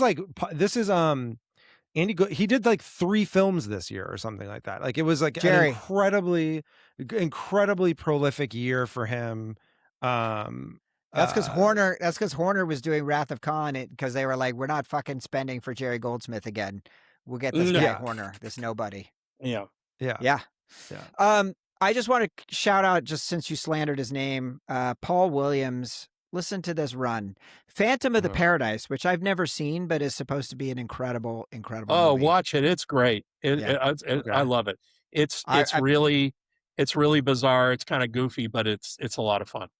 dying to see it. A Yeah. Star is Born, Bugsy Malone, The Muppet Movie, The Secret Yeah. of NIMH, Ishtar, The Muppet Christmas Carol, Emmett Otter's Jug Band Christmas, Oh my and of God, course, that is a banger. I mean, total Jug Band banger. Christmas is a banger. Yeah. And of course, Daft Punk's Random Access Memories. That track I think is I really great. do just love puppets. I think that's like a thing that like is. I think I like little Dark puppets. Crystal, Labyrinth. Yeah. I would just love for there to be more. I'd love for there to be more puppets in my life. Oh yeah, Williams. Did you already say? Did you say that he wrote Rainbow Connection? Also, Paul Williams wrote that Yeah, song? the Muppet Yeah, Muppet sorry. movie. He did a bunch Sorry, of I stuff. was just going through. I was going through. And my he was own the voice notes. of the Penguin in Batman the Animated Series. Oh, wow. What? Yeah. For the first run Cool. of Batman the Animated Series, he played the That's Penguin for us. crazy. Such a guy, such a Dang. nice guy. Such a Oh my God. Oh, that's amazing. Yeah, here you go. There he is. He's right here. Yeah, he's right Oh, here. wow. There's a little picture of the Wow. Let group. me just show you a picture of him. Okay. Yeah, he's Dang. right. I don't think right this is over the there. first for our pod Yeah, where we've been yeah. mentioning someone's credits and a picture is produced. With the, That was the cast for Almost Got Him, and it's Alan Yeah. Burnett and all the guys on there. And it's Oh my God. yeah, and we had everybody there in that shot except she couldn't make it that day. Adrienne Barbeau for Catwoman, but we had Holy cow. we got her later. But we got that was the session to be at because we had Mark, Arlene, and Kevin and Yeah. Paul. And Was it everybody. recorded together or did you do the parts individually? Like was it we tried to record them as close as we could to get them all together, and because we were trying to go almost like an old radio show where you'd have Right. everybody there and doing it all in character. That's like cool. an old Jesus. 40s gangster type radio show, which So- seldom happens now is my Yeah. They Yeah. seldom do that. Yeah. we would record usually on a Wednesday, and we would do a couple of series at once. So in the morning it was Animaniacs, and I would come like toward the end of the session, and I'd walk in and they'd just be losing their minds. It was so funny walking into Yeah. the middle of an Animaniacs session with Rob Paulson and Tress McNeil and Maurice LaMarche, Yeah. Jess and everybody. They were just, it was craziness. And then in the green room, it would fill in with all these more dramatic actors and TV actors. You have David Warner and Michael Ironside and guys Whoa. like that. And Whoa. everybody's getting into the character, and Kevin Oh, and everybody. amazing. And then, it would be like the funny guys are out and the Batman guys are in. It was a lot of fun. And so we had great people, but we tried to get as many as we could for the session. And occasionally, there'd be somebody who'd be sick or they had a conflicting Right. gig, or Right. what Andrea Romano, our director, would try and do is like, okay, well, the crew is, the cast is recording at 2. They're not available till 4, so they're going to come at the tail end, and then they would record it separately, or else, maybe one of the other actors would stay if they had to interact with them, stuff like that. But more often than not, Amazing. we get the whole cast. I mean, Andrea Romano, like an absolute goat in Yeah, the industry. Like just absolutely. an unbelievable career that she had. And you mentioned Tress McNeil, like between The Simpsons, the Studio Ghibli stuff that she's done, just unbelievable voice actress. Incredible. And Well, Kevin Conroy, on those, obviously. yeah, on those days, I don't know how it was done. Like you'd have the whole cast in for Animaniacs. There would be like 7 or 8 people in for that, and a lot of the actors doubled up on parts. But then you would have Batman coming in after that, and Andrea, that was a full day for her, but she, batted out of the park. She and Kelly Foley, her recording assistant, and they just would do it. Yeah, I was at a convention with Tom Ruger recently, and we were talking, and it's like, think of all the shows we did between 1989 when we started around 2000, 2003, when it all was sort Yeah. of winding down. It's like Yeah, it was yeah. impossible to make those shows Yeah. with the units we had. I mean, all those shows and all the talent involved. I don't see how it happened, but it happened. It did. Hmm. Yeah, It we really all know did. it happened. So, That Fun. is crazy. That is crazy. But All back to right, NIMH. Paul, anything you want to make sure that we hit? Anything we missed? On NIMH, I like everybody who saw it. I went in with high expectations, and they were mostly met because I was so thrilled to see somebody attempting that type of animation again, because most of the animation at that time was the rare Disney feature, which were getting rarer all the time. Like there was Yeah. rumors around the time they were starting into not Dark Crystal, the Black Cauldron, Black that they Cauldron, might, yeah. that they might wrap up after that. And the only other things were things like big screen adaptations of like Transformers, GI Joe, things, the Yeah. toy properties, and occasionally there'd be a Charlie Brown or Snoopy movie, which Right, were kind right. of what they were, but there wasn't a lot to look forward to. So when Don Bluth came around, this was like, oh, this is the guy. This is the new guy up to the plate. He's gonna hit it out of the park. And he did and he didn't, but he went on and he did some some great things. There was an American Tale and Yeah. Land Before Time movies, and he had a fabulous career beyond that. All Dogs Go to Heaven. Like All I didn't watch any of those movies, but they for the next generation younger than me, right? Millennials, these were Mhm. absolutely core canon films. Oh yeah, yeah. Anastasia, all those movies. They were all really terrific, and you need more people like that. You need I love animated movies, regardless of what I said about sequels. When they come out, I make sure I see them, and I love whenever Disney comes out with a new movie, I go see it. Mm. Yeah, Mm. he also did for me Dragon Slayer, which I finished, and Space Ace, which was also a classic. I spent Jason, millions of dollars on Dragon's Lair, pumping those exactly. Yeah, quarters. It was it's a lot really of quarter. expensive. It was like a Twice. it was like it was like $1 a spin on that machine, I think, Yeah, in you our could arcade. get 4 games out of Mrs. Pac-Man or something, Yeah. Yeah, or It was exactly. Zaxxon, $1 in Zaxxon. 1986 money is really a lot. So Yeah, that's 4 runs on Frogger right there, Jason, any honorable mentions for you or anything we need to hit? No, I think we did a great job. I really love I like the voice actress for Mrs. Brisby, I'll say. Yeah. I thought she did a great job kind of like, showing fragility but also strength. Like I think it's a really fine line to navigate in voice acting. Mhm. Elizabeth Hartman I thought crushed it. In the voice acting department, Six son Timothy has one line at the end of the movie, which is like where she says like, "You're gonna stay in bed," and he's like, "I don't want to." I was like, "Mom, I don't Yeah. want to." I think it's the one line. That's Will Wheaton's one line. Yes. Wow, I didn't know that. Yeah. In the movie, Yeah. according to the credits. Yeah. And And then Shannon Doherty played the sister. yeah, killed it, crushed the sister part. Wow. Really did a Really great good. job. Very strong. Yeah. And yeah, I really love the voice acting in it as a whole. I thought it was really well acted. Yeah, I love this movie. I was surprised how much I enjoyed it. I was ready to see it through the fog of nostalgia and just be like, okay, well, maybe this is like got some faults. But what's your take on Black Cauldron, since you brought it up? What's your viewpoint on that movie? Well, kind of the same. Complicated I mean, answer. I actually like this one. I like NIMH better than I like Black Cauldron. Yeah, I Because think I do too. NIMH has better characters that you can get involved with. I liked the Lloyd Alexander books, the Yes, the Chronicles of Prydain, Chronicles of Prydain. that it was based on, I but never they read chunked those. it all. They mushed it all together. Yeah. And they looked for opportunities to play up the laughs. Like every scene with the pig is for a laugh. Every scene with the creeper, who was an added character, is for a laugh. The witches are just there to do goofy crap and turn people into frogs, because it's mentioned that they do that in the book, and then it doesn't actually happen, but it becomes a whole set piece here.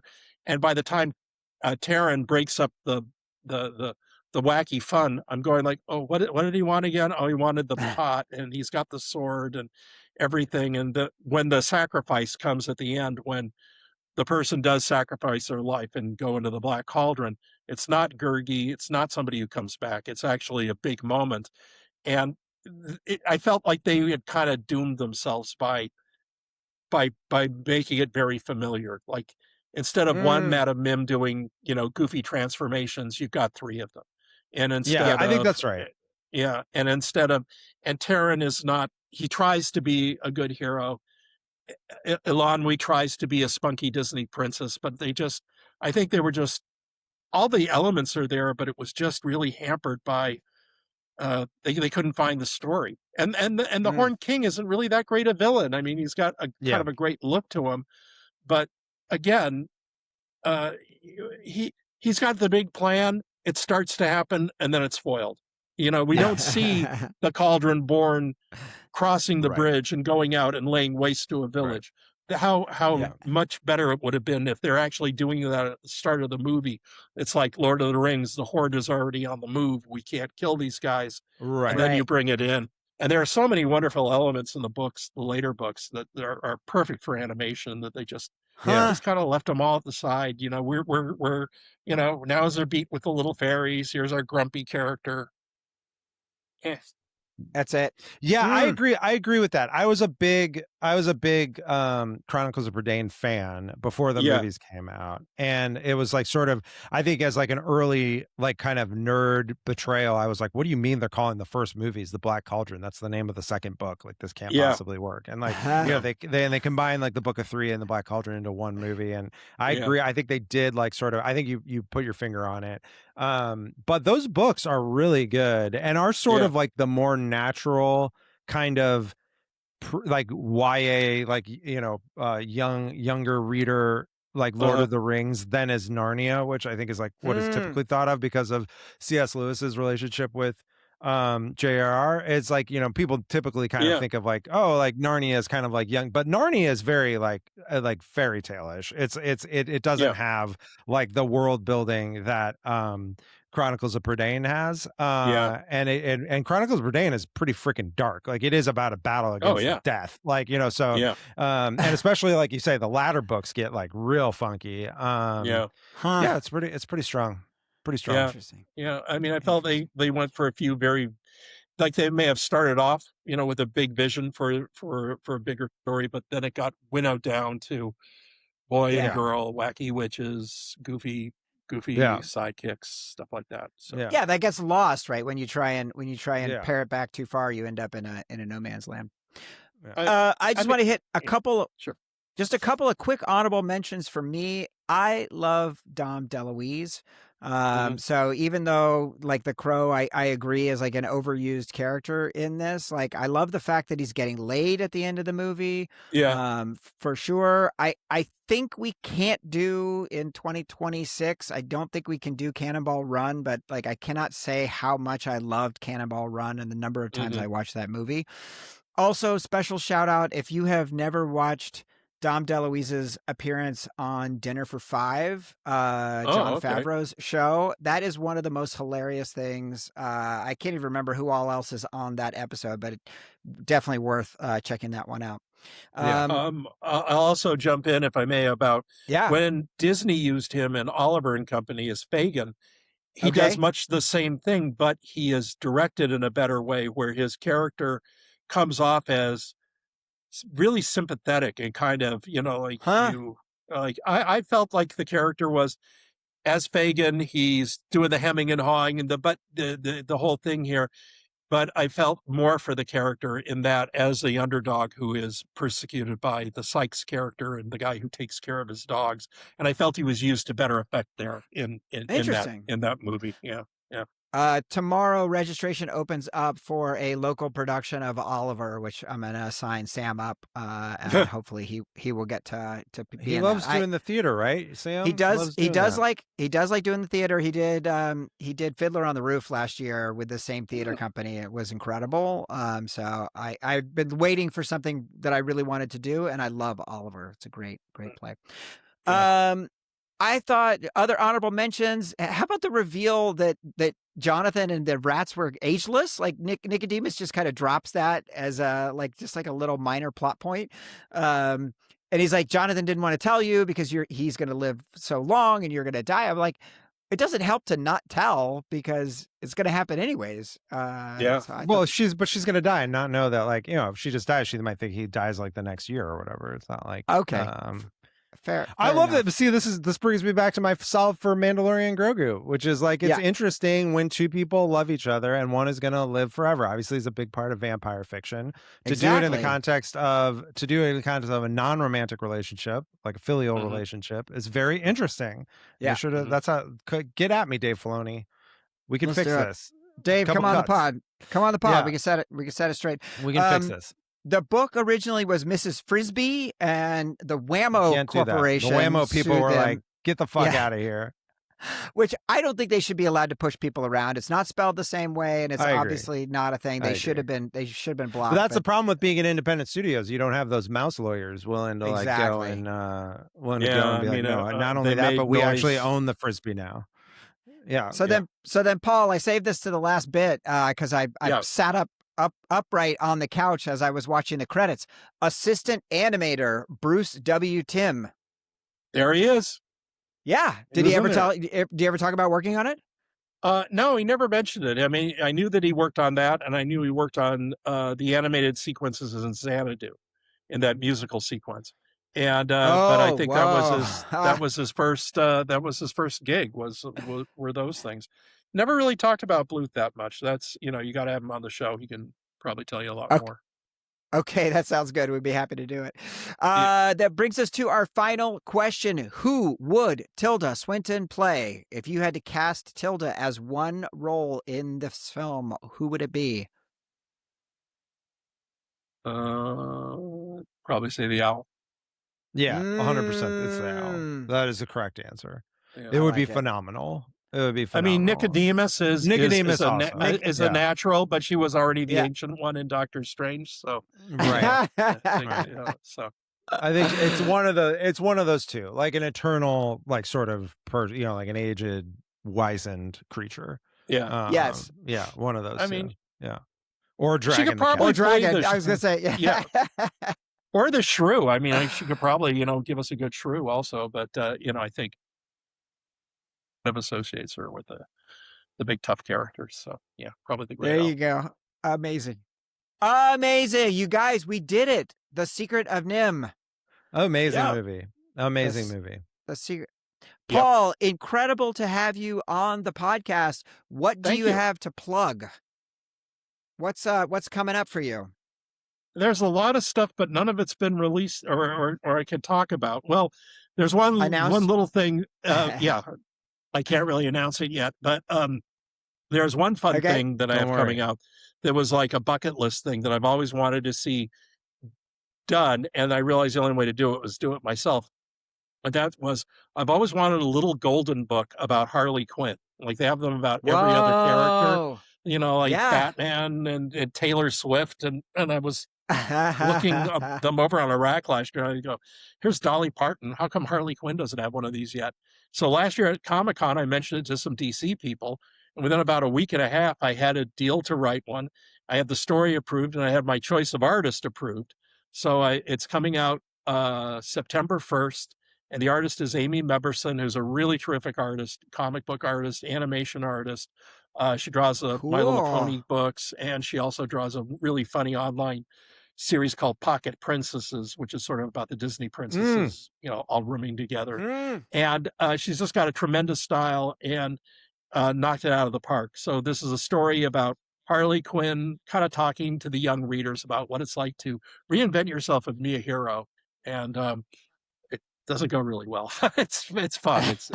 It's Harley Quinn's origin kind of cleaned up and from her point of view, and she's not really the best narrator, but the book's a lot of fun. Nice. So, okay. Yeah. Coming soon in time for Christmas. People in time for Christmas. And maybe there'll be something else in time for this Christmas, but again, it hasn't been announced, so I can't really talk about it. All right. Next time you can tell us about it. Thank you so much for joining. Thank you so much. This was great. It was really wonderful having you on. Oh, I had a great time. Yeah. Really terrific. Great questions. Loads of fun. Wow, dude. That was crazy. He's great. Love that guy. Really great. And I mean, that story about the freaking photo and them coming in and recording all of them. It's a boss move. That was amazing. It's a boss move. Dave Mandel, take note. Those are the kind of stunts you should be pulling. It's like, take us take to a Seinfeld. photo out. Yeah. Take a photo out. And be like, oh yeah, this is some cool shit I did. That's a good move. It's a good move. Good move. All right, Jason, are you ready to do some quick letters? Letters. Listen to this. Here is our first letter. Oh, I saw this. It's so exciting. It's a silly day. It's a silly day.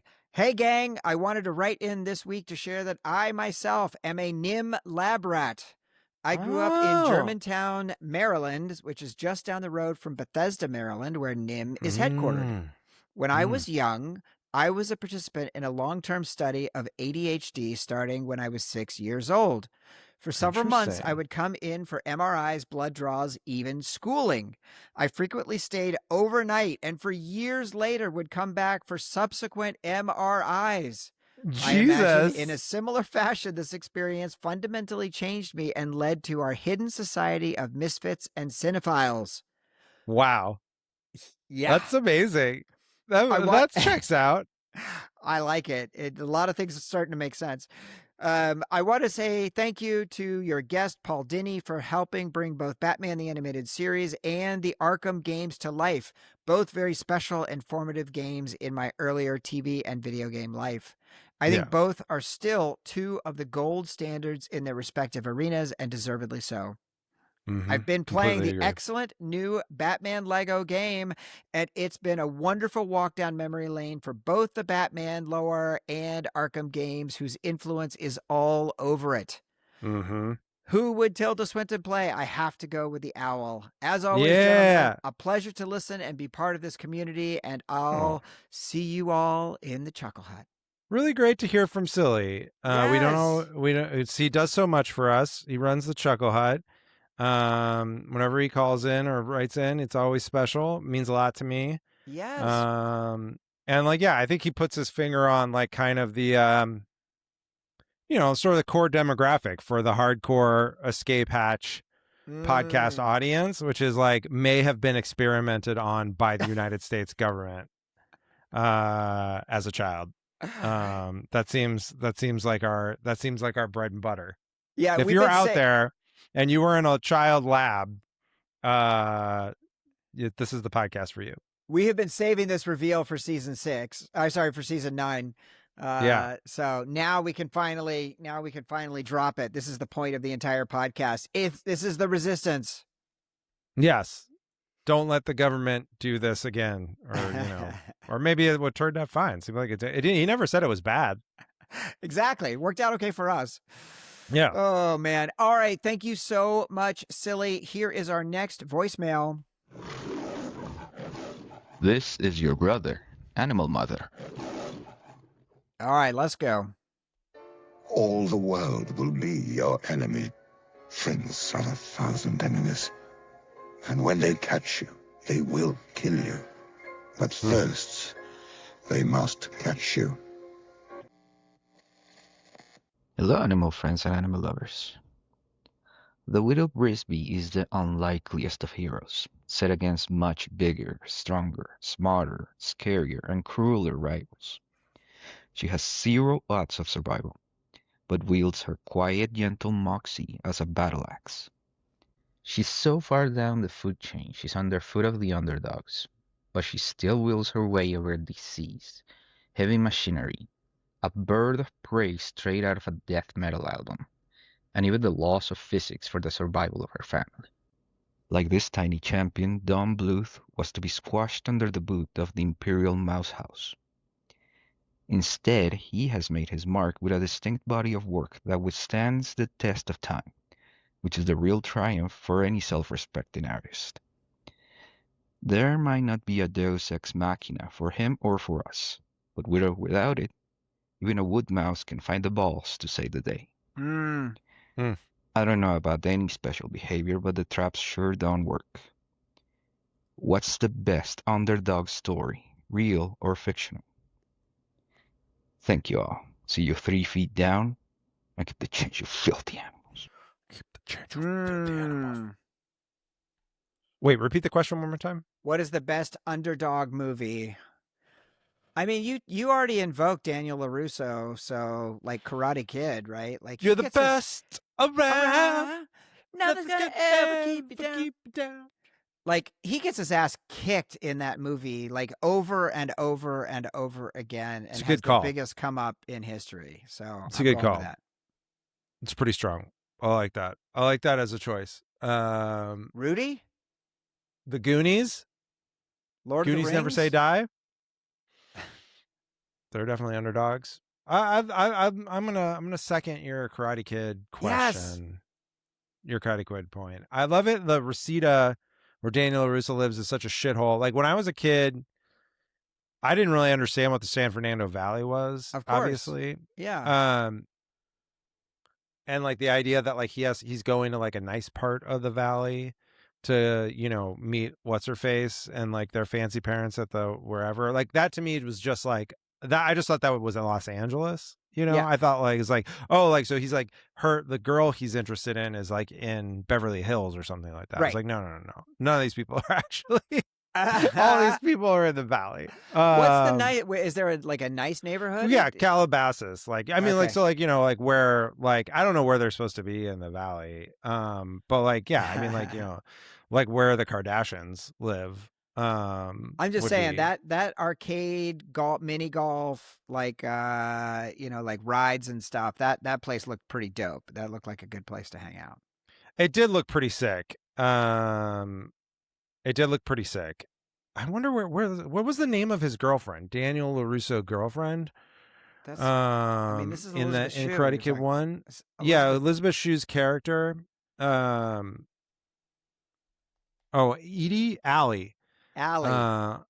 Allie with an I. Yeah.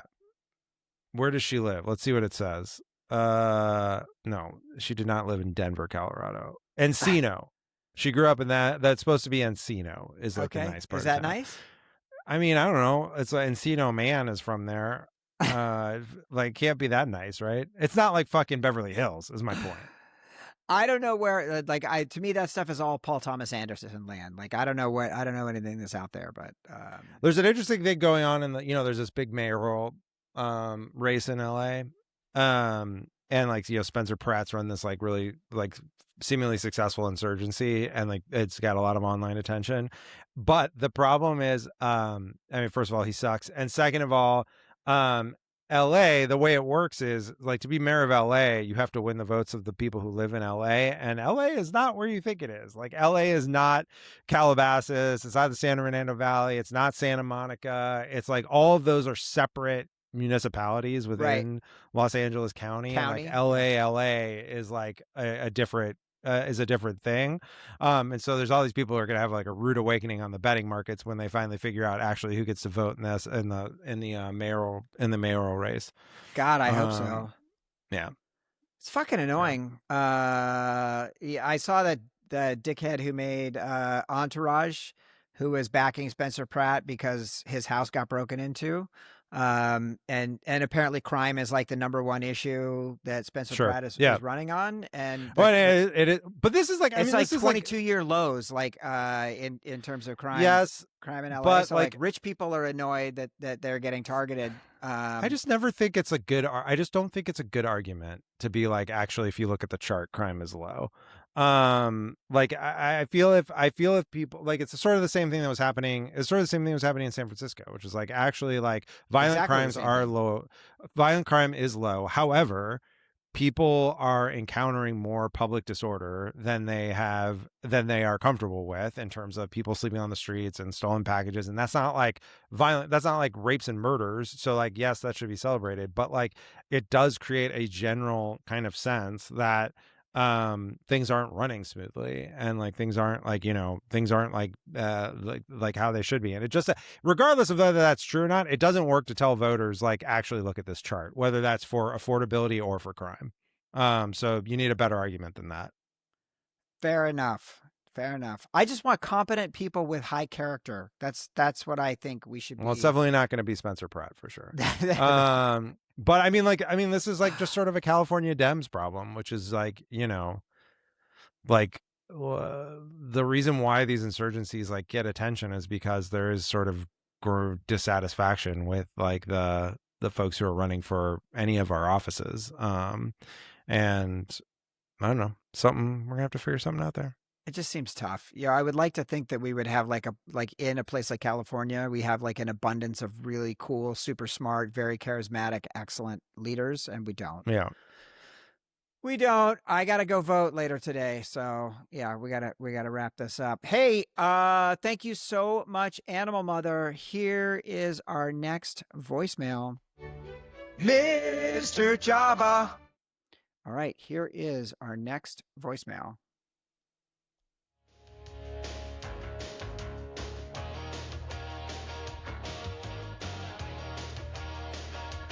To it. A bunch of rats from them, the noise is shrew and a crow. Timmy's got pneumonia, gotta grab that brick and go. Rolling through the danger zone. Rolling through the danger zone. She could be an owl snack, testing out her luck tonight. She's drugging up the cat, taking such a risk tonight. Running through the danger zone. This mom is through the danger zone. She always does what she can do. She keeps her family safe, don't you know? Oh, and don't you make her choose, 'cause her heart shines like a star.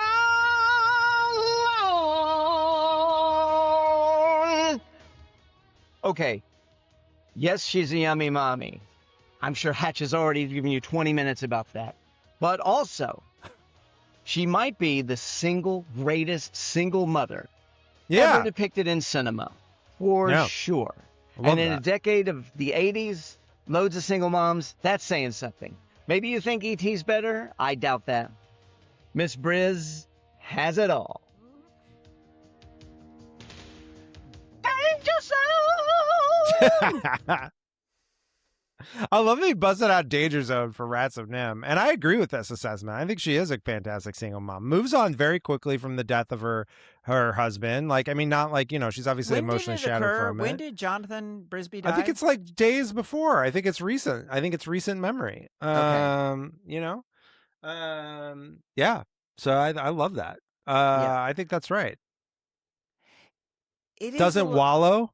I didn't want to get into it with Paul on the pod because he was already kind of midway on liking this movie, but the idea that ultimately the plot of the climax of this movie is, can they move a brick 20 feet?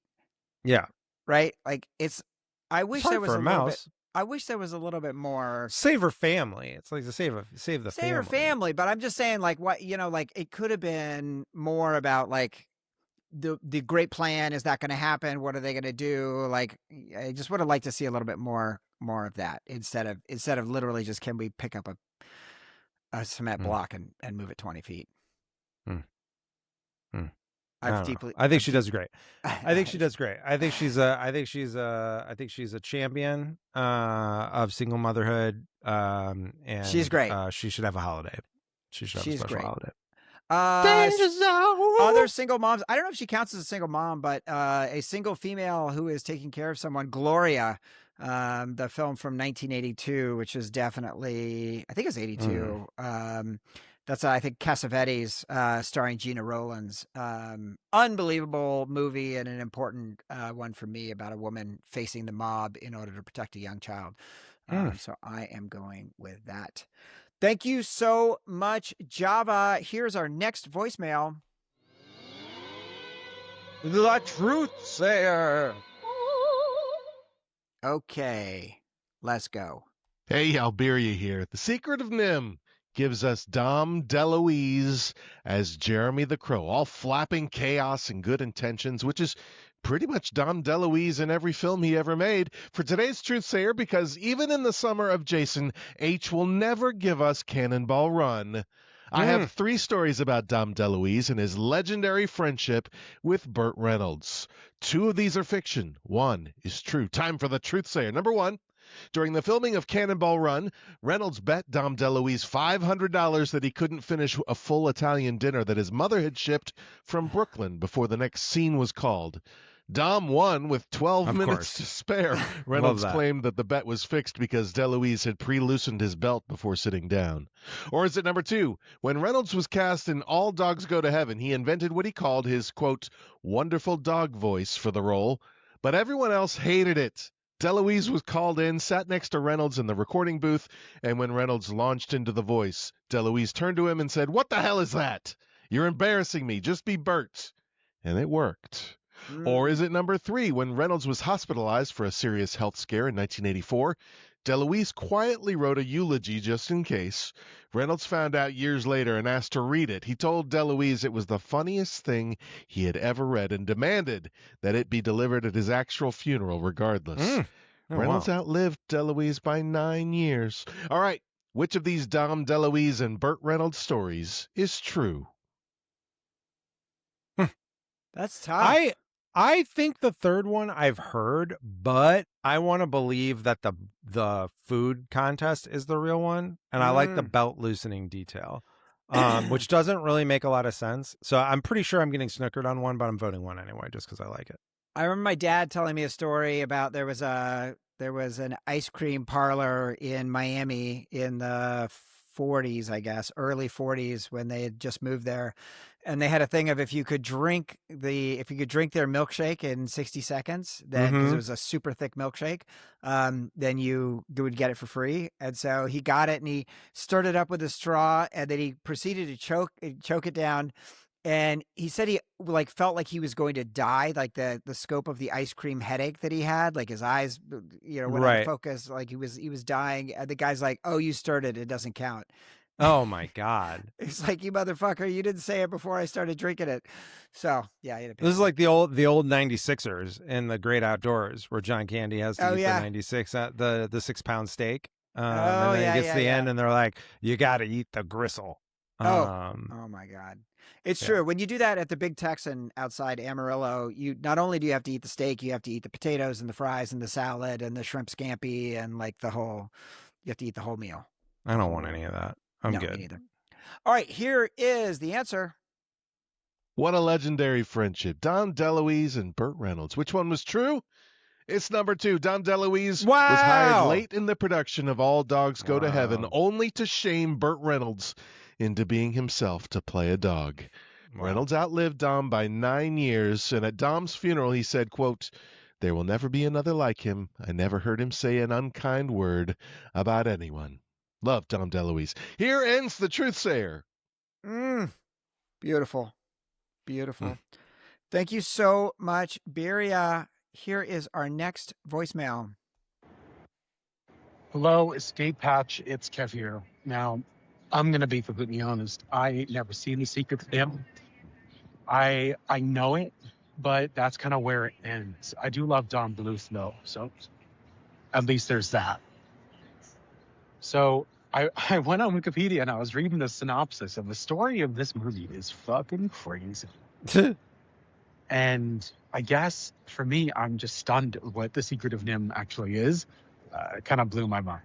So with that in mind, Kev's question, I'm curious if you ever had to conduct science experiments for school and what they were and how they went. The closest I ever got to something like this was a dry ice science experiment in the 6th grade. I don't know what it was, but it was done, and I was in front of it, at the very least. So weird science experiments you've done, whether that be for school or work or otherwise. Very curious. With peace and love, I'll talk to you all very soon. Once again, it's Kev's questions. Love Kev. I can't believe Kev's never seen it. I guess it makes sense because he's young. Kev was a child. Weird science. I did a centrifugal force with a bucket on a string and then spun it around and the water didn't fall out. That was pretty cool. You proved it. Yeah. I This was did when I was at Warner Christian Academy. Like, let's be glad there was anything any science at all. related. It wasn't Yeah. like how did the dinosaurs end up on the ark? Exactly. I did one where it's like, are snails attracted to stale beer? Which is something like was in a list of like fun science experiments you can do. Okay. It was interesting because I guess I got to obtain beer as part of like a 6th grade science project, What which kind of felt beer? like Budweiser or something. Okay. I didn't test multiple beers. The problem is that the only snails that I could find to buy were like aquatic snails. Like snails that you put in like your aquarium to So like how are clean. they going to get to the beer? Yeah. So I was like, so I put like a saucer of beer like that was I'd left out overnight, and I put it on top of the aquarium to see like and would measure like, you know, if they moved at all, and like nothing happened. And so then I tried like, well, maybe I like spill a couple drops of the beer like into like the aquarium to see if like that like does anything, and that killed the snails. So that was the result of the experiment. That's awesome. That's awesome.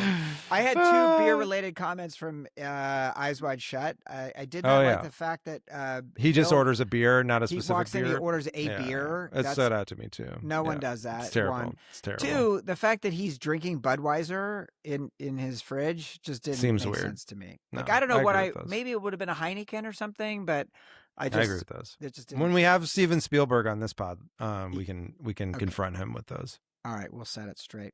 All right, here is our final voicemail. Cool. Great. Yeah. Escape Hatch. Hey, this is Corey calling from Austin, Texas about The Secret of NIMH from 1982. Fucking animation classic. This was like Don Bluth and those Disney defectors giving a big old middle finger to the House of the Mouse. Fuck you. Let's you got go. mice? We got mice. We got fucking crazy ass, scientifically We got fucking enhanced mice. and rats, of course. Anyway, this movie was awesome. I loved it as a kid.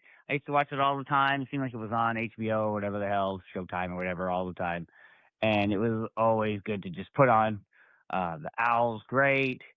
Nicodemus is awesome. The little magical pen and all that stuff is super cool. It looks great. It still looks great. I hadn't watched this in forever, and I was really into it. I know more of the voices now that are in the cast, and it's a pretty stacked cast. But my favorite is Dom DeLuise, who I knew back then, and I certainly know now. I love Dom DeLuise, of course. Cannonball Run, when? Cannonball Run Part 2, when? Dang. Wow, a lot of demand. Maybe A lot of never demand out on there. Escape Hatch. But stranger things have happened. Anyway, yeah, I think it's great.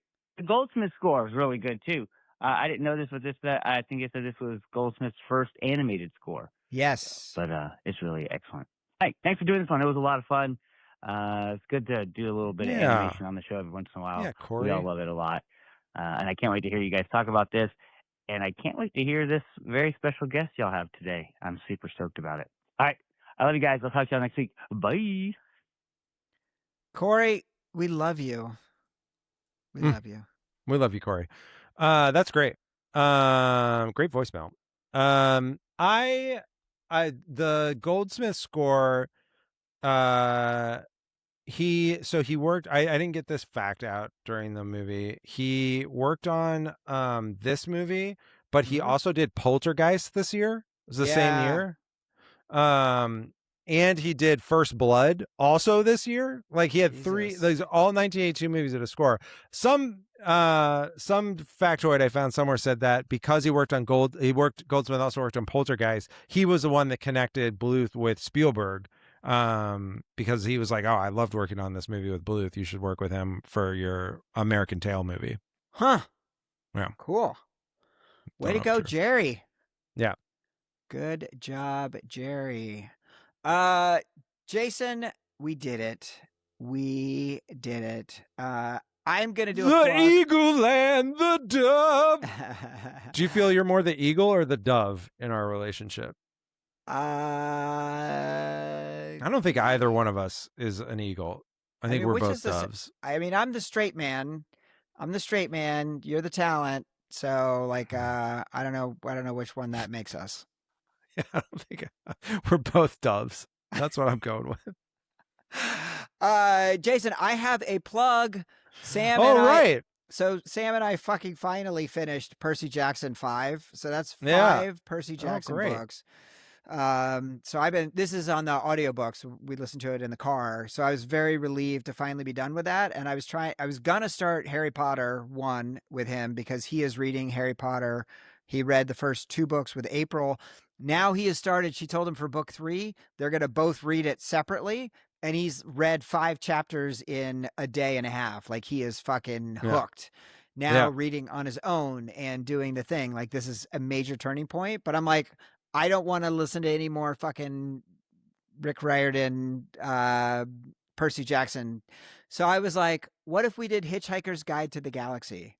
Oh, right. And we started it this morning, and he's not getting all of it. But like the moment where Arthur says that he trusts this guy to the end of the world, and the guy says, how long's that going to be? And he says about 12 minutes. And Sam lulled, like he is into it. Wow. So I am super fired up to go back and revisit this book. I'm already deeply back in love with Douglas Adams. Oh, that's great. That's Yes. great. I'm excited for that. I'm excited for it. Don't you have another plug? No, I'll do that later. Okay. We'll I wait already till did my plugs up top for Okay, my do kids. them again. Plug them harder. My Come up with- kids, What they else love are you- Star Wars. What else are you excited about? I think, well, Griffin rode his You'll bike plug to the voting? beach. I'm gonna go drop my ballot right after this down the hill at the firehouse. Did you vote for Tom? I did vote for Tom. I don't feel high conviction about it, but I did vote for Tom. And I Okay, voted for I will Scott too. Wiener, which I also don't feel high conviction about, but I'll vote for Scott. Oh, I can't vote for Scott. Shit. Okay. no, you can't. Griffin rode his bike 8 miles. That is insane. Yeah, rode back 8 miles, down to the beach and back, past the Bison, all the way to the beach, all the way back to Kezar Stadium. San Yeah. Francisco is back. Kids are back. Bikes are good. If you do it Yeah. in a way that doesn't annoy me, when Yeah. I'm trying to drive my car, like there's a lot of Yeah. good stuff happening, Jason. Yeah, it's good. It's going to be great. Everything's going great. You can So unlock all my- any door if you only have the key. Yeah, all my fucking group texts are about to be infiltrated by Bill Pulte, fucking hatchet man from the mortgage department, who's going to give the keys to the national security apparatus. But, you know, it's fine. I'm sure We it'll had be a good fine. run. We had a good We had run. a good run. Yeah.